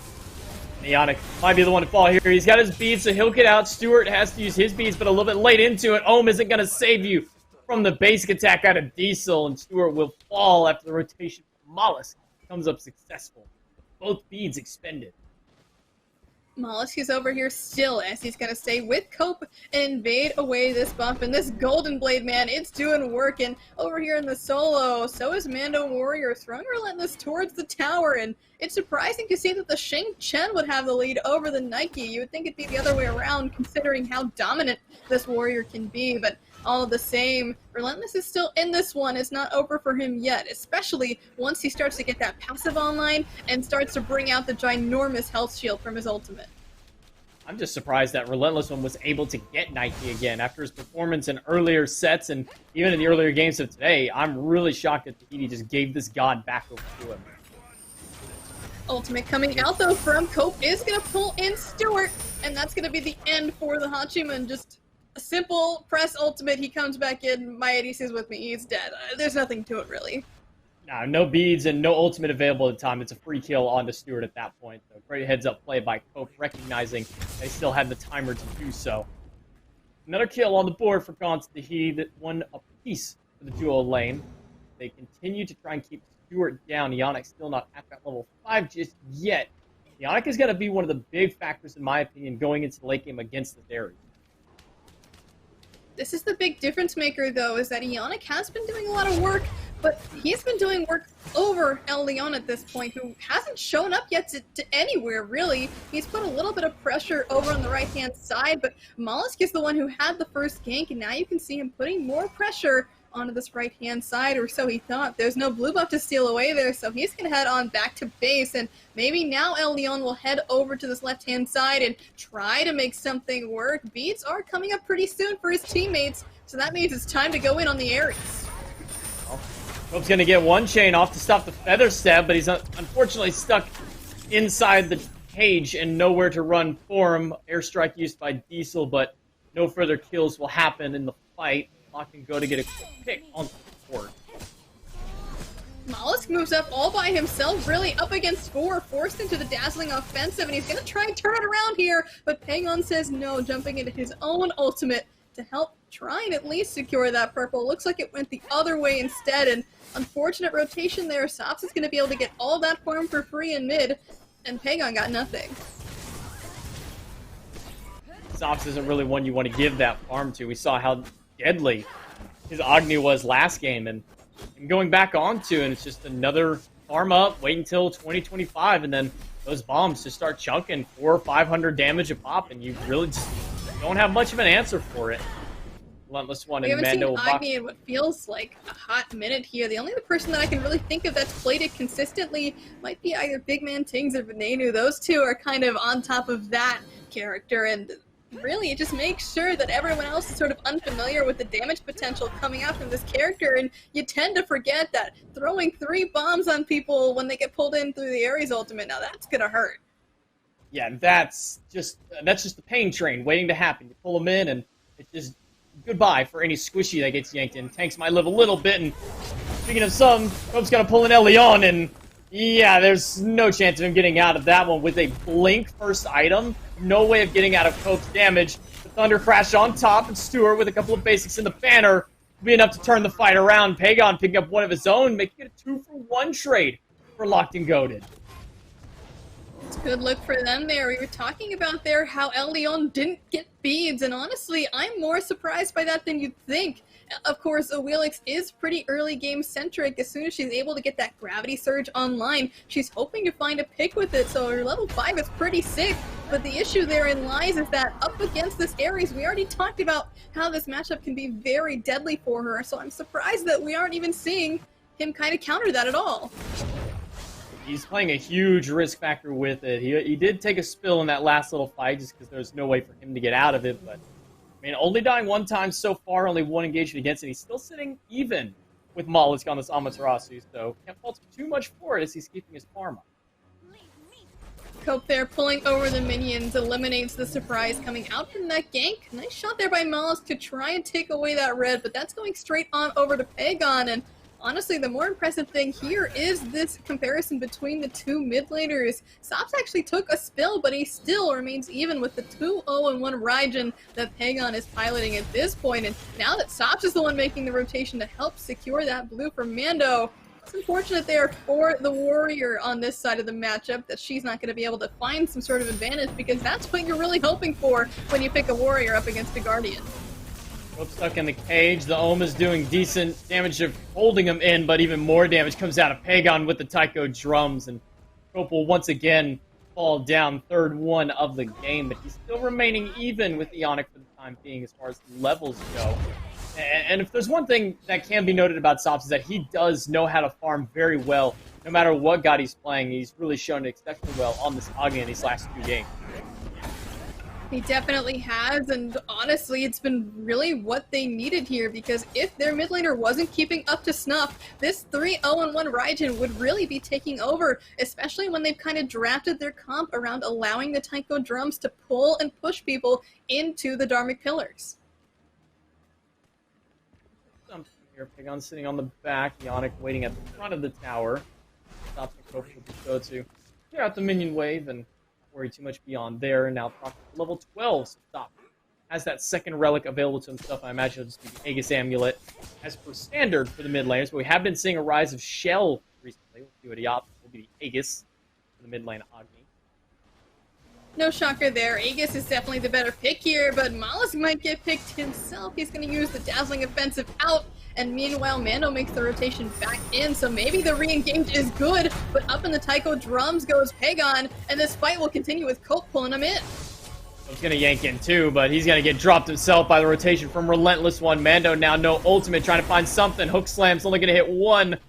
Relentless back under the tower. 1 down on the side of Tahiti, but 5 standing strong and staring down only 3 on Locked and Goated. Once again, Mollusk nowhere to really be seen after the fight broke out. He had completely broken away and gone to the right side. I don't think it's necessarily a bad idea to get out of that fight early if it could go bad, but Cope's died 4 times now, and I mean, it's surprising enough that he's still even, considering that Ionic is over here 0-5, participating in basically all of the kills, but I mean, you gotta be there for your support. He's always there for you, right? So at least giving the favor back is respectable at the very least, but again, it's there for the farm. They need to be in this to win this, and if that means letting Cope die, then by all means do it. You gotta sacrifice anybody, it would be your support more often than not. Unfortunately, that's just the life of support, is you're usually the scapegoat for the fallback. If somebody's gotta die, it's gonna have to be you in this case. Cope has suffered that now 4 times in the game, but still hasn't really suffered as far as his farm goes, keeping dead even here with Ionic.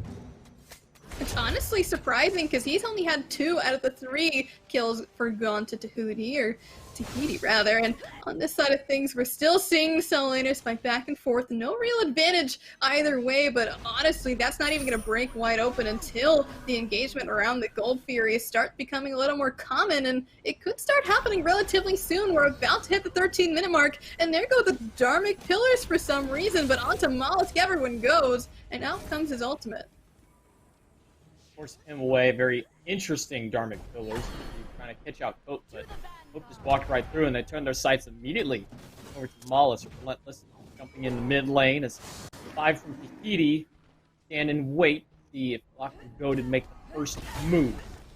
Well, it's just putting a little bit of poke on the Sops, but Sops isn't too worried about it. He does have a little bit of life to sustain either through the boots or through his own lifesteal with Lost Artifact. Now Stewart taking quite a bit of damage from the chains and the fire, going to have to use the force to get away from the ultimate out of Cope. It almost feels like he should have just horsed right away, but at the same time, you don't want to have to use it unless you really have to use it, and in that case, he definitely did. But now that that ADC is out of the way, Purple Buff could be under contest here, as everyone from Gone to Tahiti is looking over here a little suspiciously. They're waiting around the corner to see if anyone comes by, and Ionic might be poking his nose in the wrong direction. Misses that chain, and so Ionic will live to see another day, and Stewart will live to see another Purple Buff. He's able to pick that one up. Gauntlet of Thieves finished by both the supports, and the stack staying relatively even amongst them. Back into this same old build that we've seen out of Mollusk, the Golden Blade into the Stone Cutting after his boot. Seen a little bit between the Hasten Katana and the Stone Cutting. I mean, which in your opinion do you really run in this case? The Hasten is, of course, nice because you get to stick to everyone else, but the thing is, Amaterasu already goes fast, and every single one of these items that Mollusk has picked up has some form of movement speed, and that's not even talking about the aura on Amaterasu's one, giving even more movement speed. Not even talking about the movement speed she gets in the ultimate, or the fact she has a dash. I mean, this character is just plain fast, and that's just facts on top of that. So having to deal with all of that movement speed kind of negates the need for a Hasten Katana, and Stone Cutting is also just plain good. Mando trying to zone out a couple as the Gold Fury falls. They've gone to Tahiti. Dharmic Pillars drop down to try and keep Cope in place, and Mando, he's going to be immune away from his ultimate and gets no value off of that one, and Cope will fall. It's a relentless one with the dunk in after. Mollusk separating from the rest of the team. Airstrike out of Diesel, but he's only locked himself in place in the middle of 3 of them, and Pagon, with a percussive storm, will grab him. Elion chases Sop to the end of the world. Take him down 9-3. Reads the scoreboard, and Locked and Goaded, despite not getting that Gold Fury, they brought this game back dead even.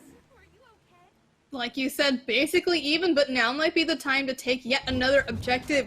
3 members have fallen down, and there's no ultimates available for anyone in range of this Pyromancer. Mollusk is around the bend, but honestly, if I'm him, I don't have the mana to really walk up in there and make something happen, and yet Mollusk has got some big cojones as he's going to jump in there and try and make it work. Locked and Goaded actually secure that one, and they're able to get out fine, which is surprising to me that no one wants to commit on him either, but that was the dash from Ionic, and he's at red health right now, so it was a good effort there from Mollusk, but he's so lucky that it didn't go poorly for him.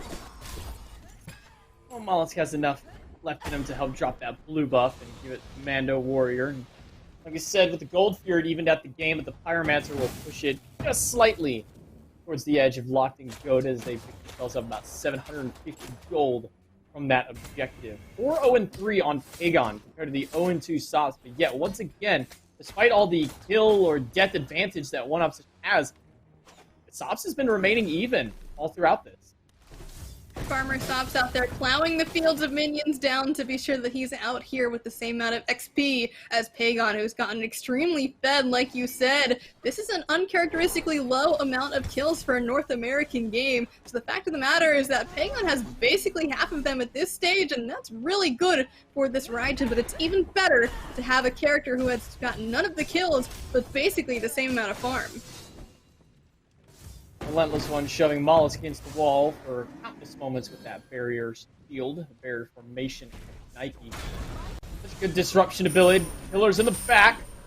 Try and zone them off as Relentless makes a pincer maneuver. Cope gets one chain onto Ionic, but no further aggression out of Lock and Go to Relentless. Still waiting around the back to see if they can grab something, but Mollusk won't fight and instead will go back to the Harpies. Diesel goes back to base to pick up his tier 2 towards Raid, start getting his crit online. Everyone's starting to spread out, but Relentless is giving the facade that they still want to fight this, but now that Leon has showed up in the right-hand side, everyone's making their way downtown to try and stop this kitty cat from rotating any further. Suku's gonna get hopped off of if they're not careful, but Stewart's the one getting poked out in mid. Multiple bombs used on the Hachiman, and now he's gonna have to dash in onto Cope. Cope's gonna pull in two with the ult. Stops waiting in the wings. The feather step is good, but Cope still lives through. Stunned out of the Ren, the barrier formation, and the percussive storm out of Pagon's enough to get the kill. Into the back goes Mollusk, trying to stop Relentless One, but the pull in with the gravity surge will help pick up a double kill for Pagon with the assist of Elion and the rest of the team. But Sops manages to grab Relentless One, who's playing so aggressive in the backline, allowing Locked and Goated to grab those kills.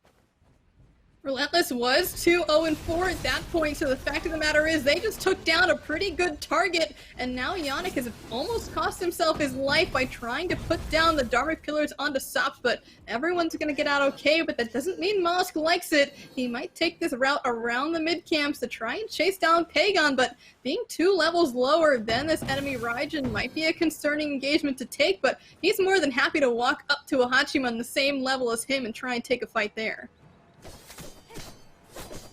Field of minis away from Locked and Goated, getting a little bit of extra farm as he's fallen behind Elion, and Diesel's maintaining his very small lead over Stewart. Those 2-2, even though it's 6 assists on the side of Stewart, Diesel been on top of the farm game. If there's anything we can say, I mean, we keep bringing it back up to it, but Gone to Tahiti is a farm-oriented team. Despite how much they want to W-key at them as much as they can, they really have been working on their farm game this season. Absolutely, and the fact of the matter that they just continue to be even with these guys despite the kill count extremely in the favor of Locked and Goated is impressive coming out from an SOC team, and just that little bit of poke onto Pagon is actually going to force him back, and Elion's looking for something over here, but everyone's gone. Maybe they just push this tower, especially because this Primal Fury is coming up real soon, and they can get all the pressure they can take. That's the thing, it's the SOC team. I mean, we've said it time and time again this weekend of how impressive these open circuit teams have been. But remember, these are teams that can be formed by anybody to come up and play in these tournaments. And this is the team that comes out on top, Gone to Tahiti. And they're giving Locked and Goated the hands. I mean, they're really bringing out a stellar performance this weekend. Feeds out of Mollusk after a quick 180 gravity surge from Elion. He'll be able to get out of that ult. Bring up the Fury, Gone to Tahiti. Very risky play here, but they've been doing risky plays all weekend. Panda Warrior grabs one with the ultimate, throws Ionic into the fray of it. Pillars are dropped through. Diesel has to fly away with the airstrike. Mollusk Sops has to dash away. Cope barely manages to find the blink after Turn of Fate doesn't connect. Extremely risky gold. Fury almost cost Tahiti 3 players in that fight. No one goes down on either side, though, but every single ultimate except for Cope's got burned. They were probably hoping to do kind of the 1-2 punch of Mando goes in, burns the ult and the beads, and then Cope's able to re-engage with his own ultimate, but unfortunately there, the fight progressed way too fast for that to happen the way that they planned, so they might have to adjust their game plan if they really want to try and execute this right, especially since everyone has made their way back to the gold Fury. It's getting low, and Relentless tries to go in. Tahiti gets the Fury, but the fight is going in favor of Locked and Goated as Relentless takes down Mollusk, who had no way of escaping after the gravity surge. Cope's going to try and pull somebody, but he drops a banner on top of him, and Stewart gets the credit for the kill to fall. The Fury, all of a sudden, not so worth it for Gone to Tahiti. Both members fall, and that's not a good look for them either, because now this Pyromancer might be under contest here, except Ionix using the Turn of Fate on the Fire Giant. Does that mean we're going to be pushing this fight even further into their favor? It might be, because Mando now recognizes what's going on, and he's going to have to try and stop it. He's trying to find a way around to lock somebody in place. He will find Stewart in it, locked and go to get the Fire Giant, but now they're the ones in danger. Mandalorian has to jump away. Professor Storm not good enough. Stewart trying to get those eagle-eye shots for as much as he can. Relentless finds Sops, and Pagon finds Diesel. 5 players remain for Locked and Goated, standing with the Fire Giant around their waist. Stewart, Pagon, and Ionic group up S3 on the Pyromancer. They're going to reset real quick, and you can see all those pings start to light up the map on the left-hand side, meaning that they want to start to push up this side to try and at least deter them from having those objectives on the side of the Fire Giant. The reason you go for these ones is that they're going to have to spread thin if they want to defend a Phoenix, if that's the case of where you're going for, because if you've got fire minions pouring on the left-hand side, it's going to take you so much longer to get back to that Fire Giant if you've got to have someone preventing them from hitting the Titan. 5 towers still stand on the map for Dawn's Tahiti, and now only 5 for Locked and Goated as Mando and Mollis make the aggressive play. Take down the Tier 1 solo lane tower. Leaves it even tower-wise, so gold, as far as structures go, still even across the board to be taken. Leon doesn't look like he's going to be able to really defend against this Tier 3 tower as Mollis and company hold on. Drop that one down, so trade a Tier 1 for another tower. This time a Tier 2 falls. 3 players collapsing onto Leon. He's got a bubble available. It'll get popped there with the hook slam, but they left poor Sops left to dry. Leon will fall, making a 1-for-1. 3 players stand here against Diesel as he tries to defend this Tier 2 tower, but they're just going to trade it out. No way, Mollis. Is Mollis really still just going to stay here and try and take the Phoenix? He's certainly trying. He's looking for it indeed, but 2 members at the very least are heading back. We can see 3 are already there to chase down Mollis. No way he's staying there either. He's got practically 0 mana to his name at this point. He's lucky he's fast, or else the rest of Locked and Goated would be able to chase him down right away. Mollis gets back to safety, but honestly, that's not a bad trade in terms of towers. They lose the Fire Giant, but Gone to Tahiti have at least opened up a pathway to the base should they be able to find the win in some late-game team fight. The only downside is they trade 2 towers for 4 of them, as both in the dual lane and mid have fallen to Locked and Goated. It's all they have left to defend against the entire Phoenix side from being opened up is that solo lane Tier 2 tower. Diesel and Mollis coming over that way. Relentless spots him out and tries to put a little bit of poke with the Ren, but just a little bit out of range. Final tower for Gauntlet Tahiti still stands. Relentless jumps in here with no one at his back, mostly just trying to scare out the enemies and stop their backs, and they can see Ionix making the way around town to see if he can continue to stop their backs, but everyone's trying their best to head back, and now we're going to be seeing Relentless tanking up this tower yet again with Ionic on zone duty, and thanks to the Heavenly Banner, both Stewart and Pagon are going to be taking down this final tower fairly quickly. 8-0 on Pagon, by the way. This Raijin has gone unchecked for the majority of this game, and they're going to have to find an answer to it, because so far they haven't been able to grab it. Might be able to grab Mando Warrior. The Gravity Surge yanks him back in, and the CC chain is just way too strong as he's not able to find a single gap in order to jump out of there. Cope's going to get a chain onto just Relentless, one knocked up by Leon. Going to use the ultimate to try and pull them in, and he's only going to grab the Naiku, leaps right back down on top of him into the back line. However, Mollis is putting out quite a bit of damage onto the carries. Ionic falling low. The chains will be enough damage, so Cope turns it around as a 1-for-1 trade, and now it's Locked and Goated on the run. They've got the movement speed from Mollis to continue this chase down.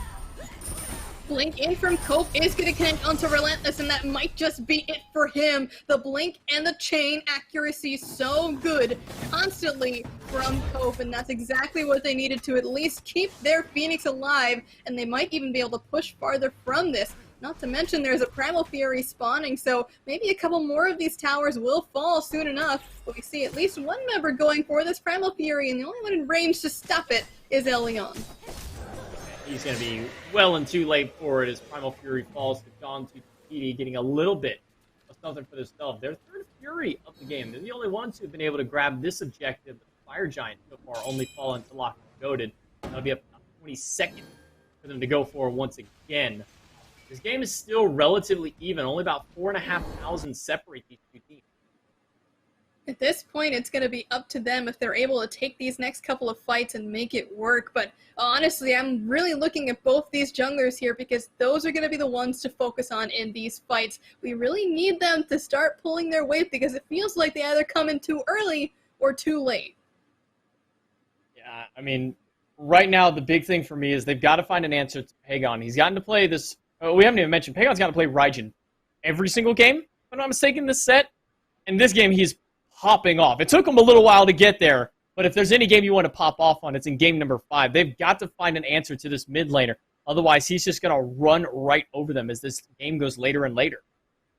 He's been able to jump in several times, which you wouldn't really expect a mage to be able to do, but that amount of damage coming out from the Percussive Storm is just enough to help push the fight in Locked and Goated's favor. And so if they're able to continue the way they are, it could be the W over there for the boys of Locked and Goated. But we really just, the biggest deal here, like you said, is getting rid of him. But for the other side of things, they need to continue to push their onto Sops because much like Pagon, he's been slinging bombs left and right and putting damage out in huge areas, making it basically impossible for the backline to be able to get close to him. Yeah, I mean, as powerful as Pagon is, we have to give the credit over to Sops as well, looking to finish out his 6th item, will be a Rod to Hootie most likely.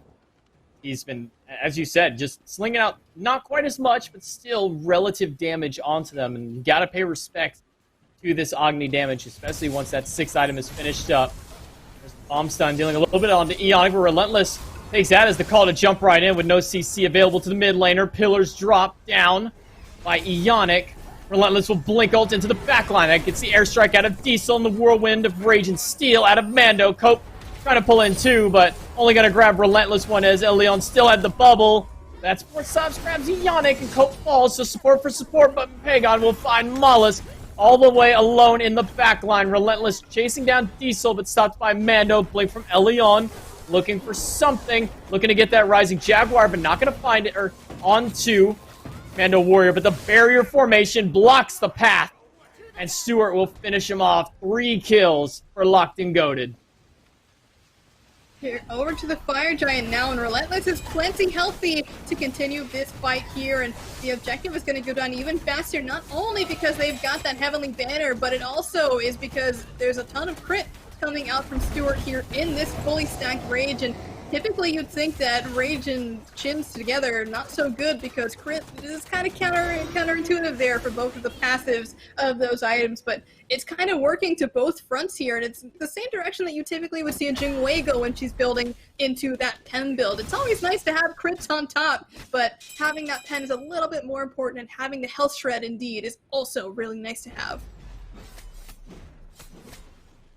Down to critical moments of the game. If this Fire Giant doesn't end it, the next will be an Enhanced Fire Giant. We've seen pretty much the name of the show is whoever gets that Enhanced Fire Giant is usually the victor of the game. And so far, Locked and Goated have had these Fire Giants under their lock more often than not in this game.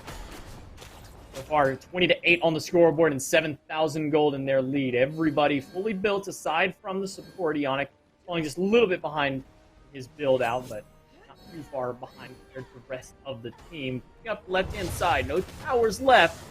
If there's any Phoenix you want to take, it's going to be this left side one. All players grouping up from both teams trying to defend this Phoenix.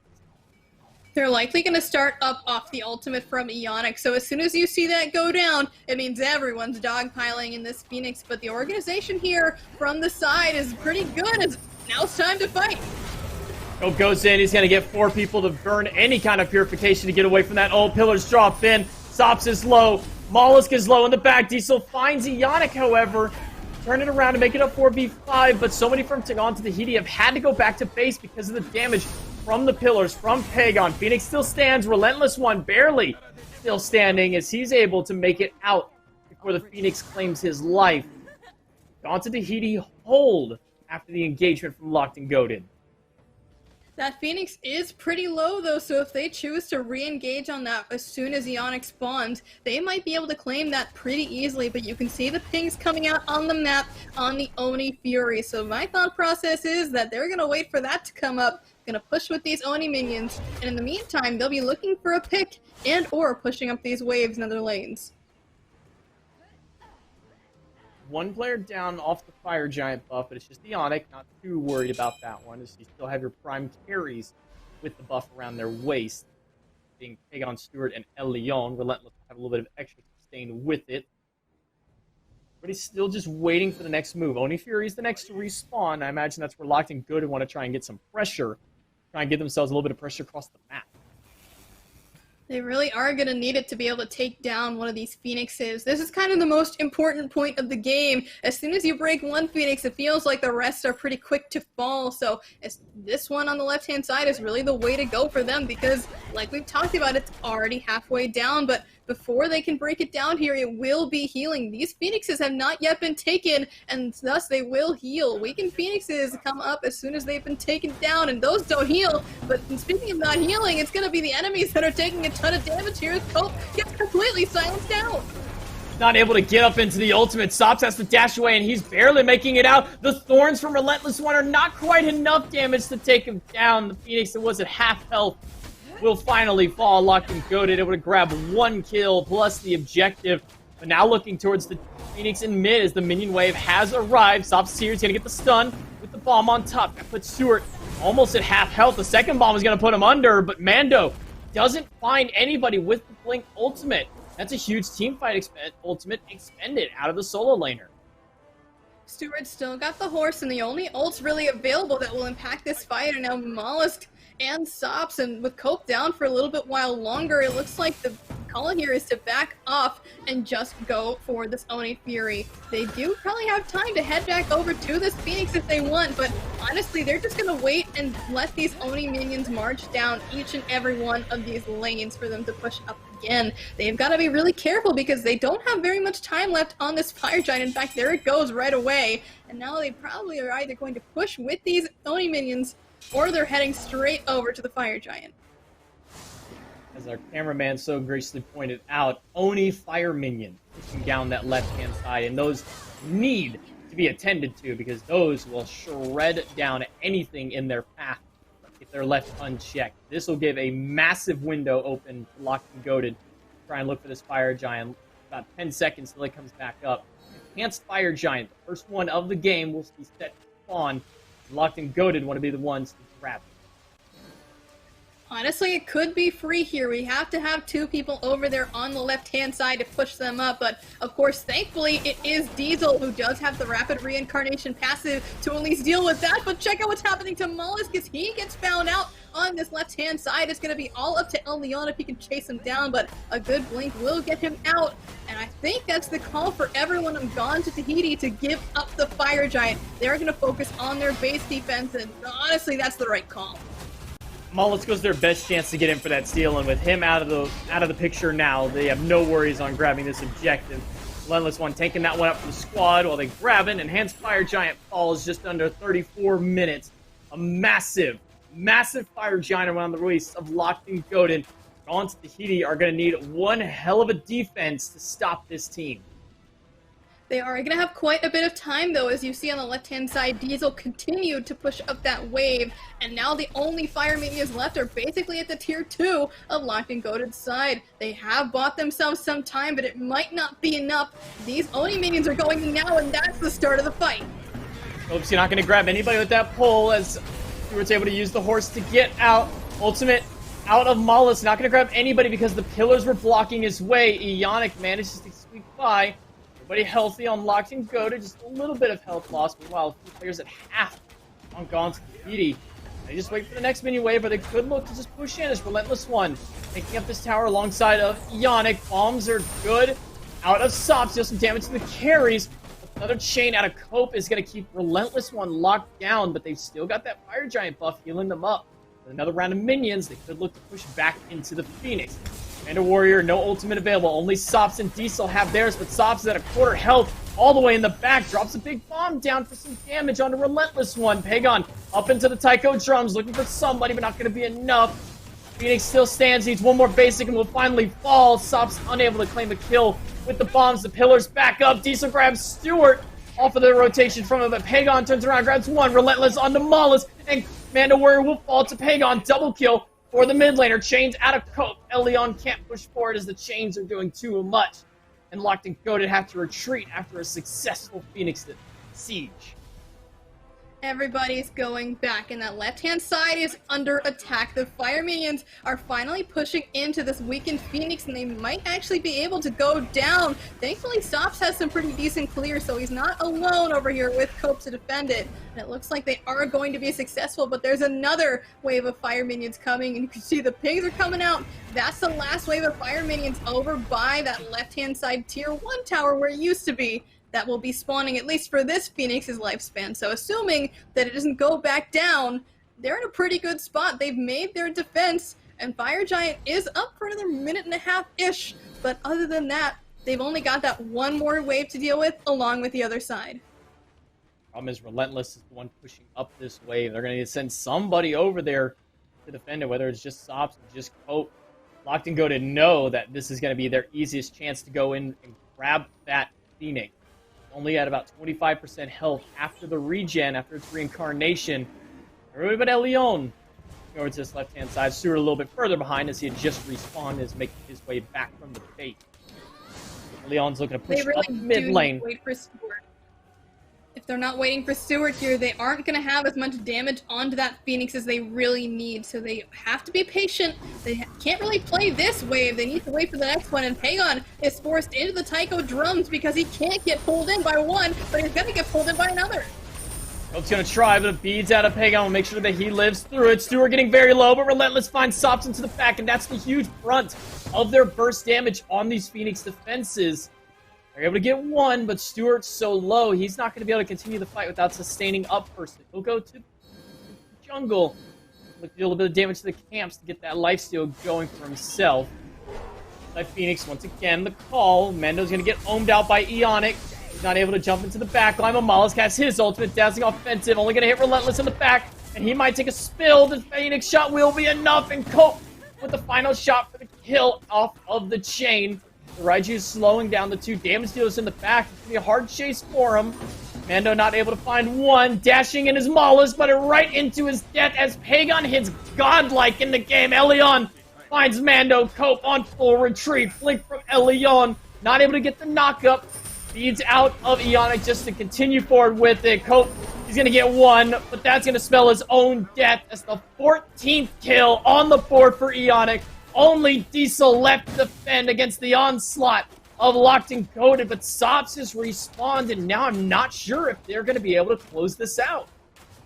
It's 4 versus 1 here until Diesel lands, so the bomb does connect onto only Eonic, and he spends yet another one to try and put pressure onto him. Pagon is still full health, and there's not enough those autos are doing from Diesel to force them out. 2 Phoenixes down now for Gone to Tahiti. They've got 1 remaining, and the one on the right side should be coming up soon, but so is that Fire Giant. Sops is going to go over and clear them out. And again, Sops kind of the condition for this team. Last time around, yeah, Sops put in some big numbers for it, but I didn't feel like he was the main factor for the team. This time around, they have got to keep Sops alive, because as soon as he went down, that fight swung wide open for Locked and Goated. Especially since Pagon's been basically free casting this whole game. Honestly, it doesn't seem like there's been anyone able to even break through the defenses of both Eonic and Relentless One. It's basically 40 minutes as Pagon's been alive this whole entire time. He has yet to fall down. This man right now is godlike, and the damage he's been bringing out has been insane too, and monumental to the success of Locked and Goated. Second enhanced Fire Giant, 4th Fire Giant of the game will go to Locked and Goated as we hit 40 minutes of game time. And once again, like you mentioned, Pagon hasn't seen the black and white screen at all in these 40 minutes. 14-0 on this Raijin, unanswered. 14 kills for him. But they might be able to find Eonic here, who got caught out alone against 5. He's barely going to squeak through. Mando trying to find a way through, but now Mando's the one caught out as the Ohm is just too much. And Elion helps turn that around. Overzealous on both parts for these teams, but it's gone to Tahiti, who suffers the biggest loss of them. that might be it. Honestly, they've lost one of their frontliners, and there's not a whole lot that they can really do. A lot of ultimates were burned to save the life of Ionic, though, so that might slow him down, but Pegon's got to be careful. He was tossing the more aggressive side there over to the middle Phoenix, so he has no Thunder Crash now, but it should be up relatively soon. But the damage is good on the Stewart. He's forced out, but so is Diesel.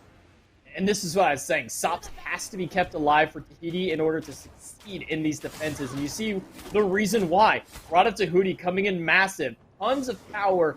And when they're under that half HP threshold, they take even more damage.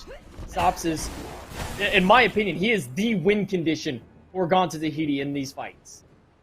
He has more player damage right now than Pegon does, which is kind of crazy considering Sops has only got 2 kills himself and has been participating in almost half of the kills from Gone to Tahiti's side. And the fact of the matter is that even though he doesn't have the numbers in his KDA, it does not matter. This man is basically the sole reason that they are still in this game, and this is the last straw, J-Mac. If they lose here, that's it. They're out in second place and don't get to prove that an SOC team can really rule over them all. I don't know about that line there. I think that they have more than proven that they're worthy of being up here with these SCC boys, taking down Baskin and the boys earlier on, and now taking Locked and Goated to a game number 5, and looking to possibly hold this one out again. Cope Baby in with the blink. Not going to pull anybody, but Mana's going to throw Relentless in the back. Chain onto 3 players from Cope. Relentless forced to dash away as the damage is too much. Maula's trying to get something with that dancing offensive, but it's not enough. Another bomb out of Sops. Puts Ionic under half. Flame Wave is going to self-stun out 2 of the Noxious Students. Relentless one taking a lot more damage than he could bargain for. Cope again with the chains. Crits out of Stewart, forcing him back. Diesel goes back to the base to heal up. They've got to be careful. Ionic is now stuck in this Phoenix and he's taking a ton of damage. Here come the Tycho drums to help out in this engagement, but everyone is back. The issue is that there are now fire minions on this Titan, and their Titan is under attack. They've got to decide this Phoenix or the game. They might just run through and make it happen. Locked and Goated are pressing that W key. Mando Warrior's still living through. Stewart manages to find him. Ionic trying to grab Cope. Stewart will get him with the double kill. 2 down on the side of Tahiti. Titan at critical health, but Sops manages to pick up Stewart. Relentless one on retreat. Hagon on retreat. And Elion now waiting to see if maybe they can grab a pick, but with 2 separate lanes of fire minions. Mollusk is all alone. Pagon trying to get the damage through, but won't be able to find him. Phoenix has 1 minion in there. Relentless one with a massive shield is going to try and be the front line to get this last bird down. They will grab it, and Locked and Goated on retreat as they're unable to close this game out just yet. But that Titan Lermy, it is so low. All it takes is one well-timed attack. They've just got to jump through the masses and get someone to tank that Titan, whether it be through a blink or whatever. Someone's got to get in there, get that aggro, and then let Pagon fire over the walls and make it happen, because that's really all they need. And if Diesel's not careful here, he might be dead. And there comes the Raiju to take the final blow. 15-0-12. That's not an extra 1 in the kill column. That is 15 kills for the mid laner of Locked and Goated. And a 70-second respawn timer on Diesel. That is not the play that you want to make. Right side bird set to respawn shortly. A couple of little fire minions snuck right by, and they'll make their way to Titan, but Diesel, you can't be making a play like that. You can't be pushing up that aggressive this late into the game. Like you said, 70-second respawn timers to anyone who falls down now. So even if one member from Locked and Goated falls down and they're not quite able to break the base, that could spell the end, because at this point, all of those timers are long enough for them to get to the point where they need to fight. But they're jumping in to fight instead. You would have thought they would have played defensively, but it's not going to happen. Hagon's gonna grab Mollusk. That's 3 down on the side of Tahiti, and no one falling for Locked and Goated because they're gonna go straight for the Titan Elion. And Relentless one will close the set out, and after 45 minutes, Locked and Goated locked down game number 5 and send Gone to Tahiti well back in packing. There's just not so much to say there other than Pagon, man. He carried that game. There is no doubt in my mind that without that mid laner at their side, Locked and Goated would have had such a hard time fighting back in that set. Honestly, man, that was an insane one. Back and forth the whole way around, but Locked and Goated will take it this time. Locked and goated, extremely impressive, managing to hold out into that last game. But even more impressive for me, the SOC first seed coming in here and bringing to the grand finals, game number 5. Extremely impressive play by these guys, and with all respect to them, coming out here and taking down the number 1 seed in the losers bracket, able to come through here and make this run. But ultimately, it is going to be Locked and Goated, your Phase 2 NA champions. We're going to throw it over to the desk for them to break down the rest of the set and close us out for the night.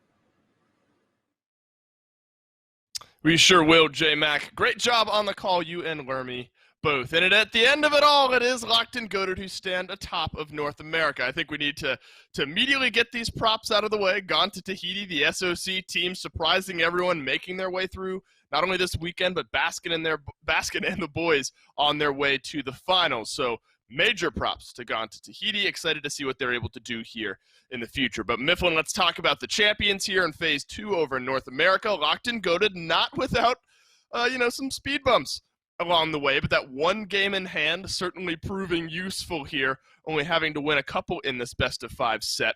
But this is a 45-minute-long game here, Miff. Pagon affects 30 kills, 16, 0, and 14 on this Raijin.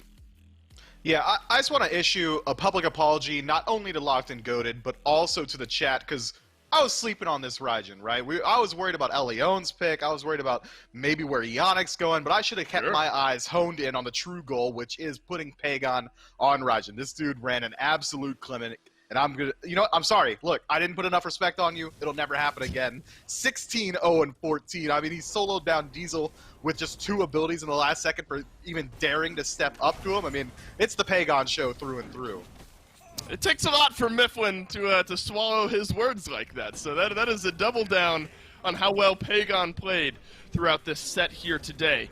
And really the common theme we were able to follow throughout this best-of-5 set was that both teams opted for very similar strategies amongst themselves moving in through each game, game in and game out. Now, Leon self-chooses to pivot away from the Thor this game over onto the Wheelix. Obviously, it works, Mifflin, but what do you think it is? Maybe Leon or otherwise, that maybe it stretches this game out 44 minutes when you're looking at a massive gold lead 20, 30, so on minutes into the game. I mean, you got to give it to Gone to Tahiti, right? It sops on these Phoenix defenses every step of the way. I mean, there were a couple fights there where he's hitting 3-man stuns, 5-man stuns. I don't care who you are or how ahead you are. If you're getting stunned all 5 members by an Agni Bomb, I mean, that's going to be a hard push to work through. These guys played lights out. Gone to Tahiti really tried to put it out on the field today, but unfortunately for them, Locked and Goated were just the better team.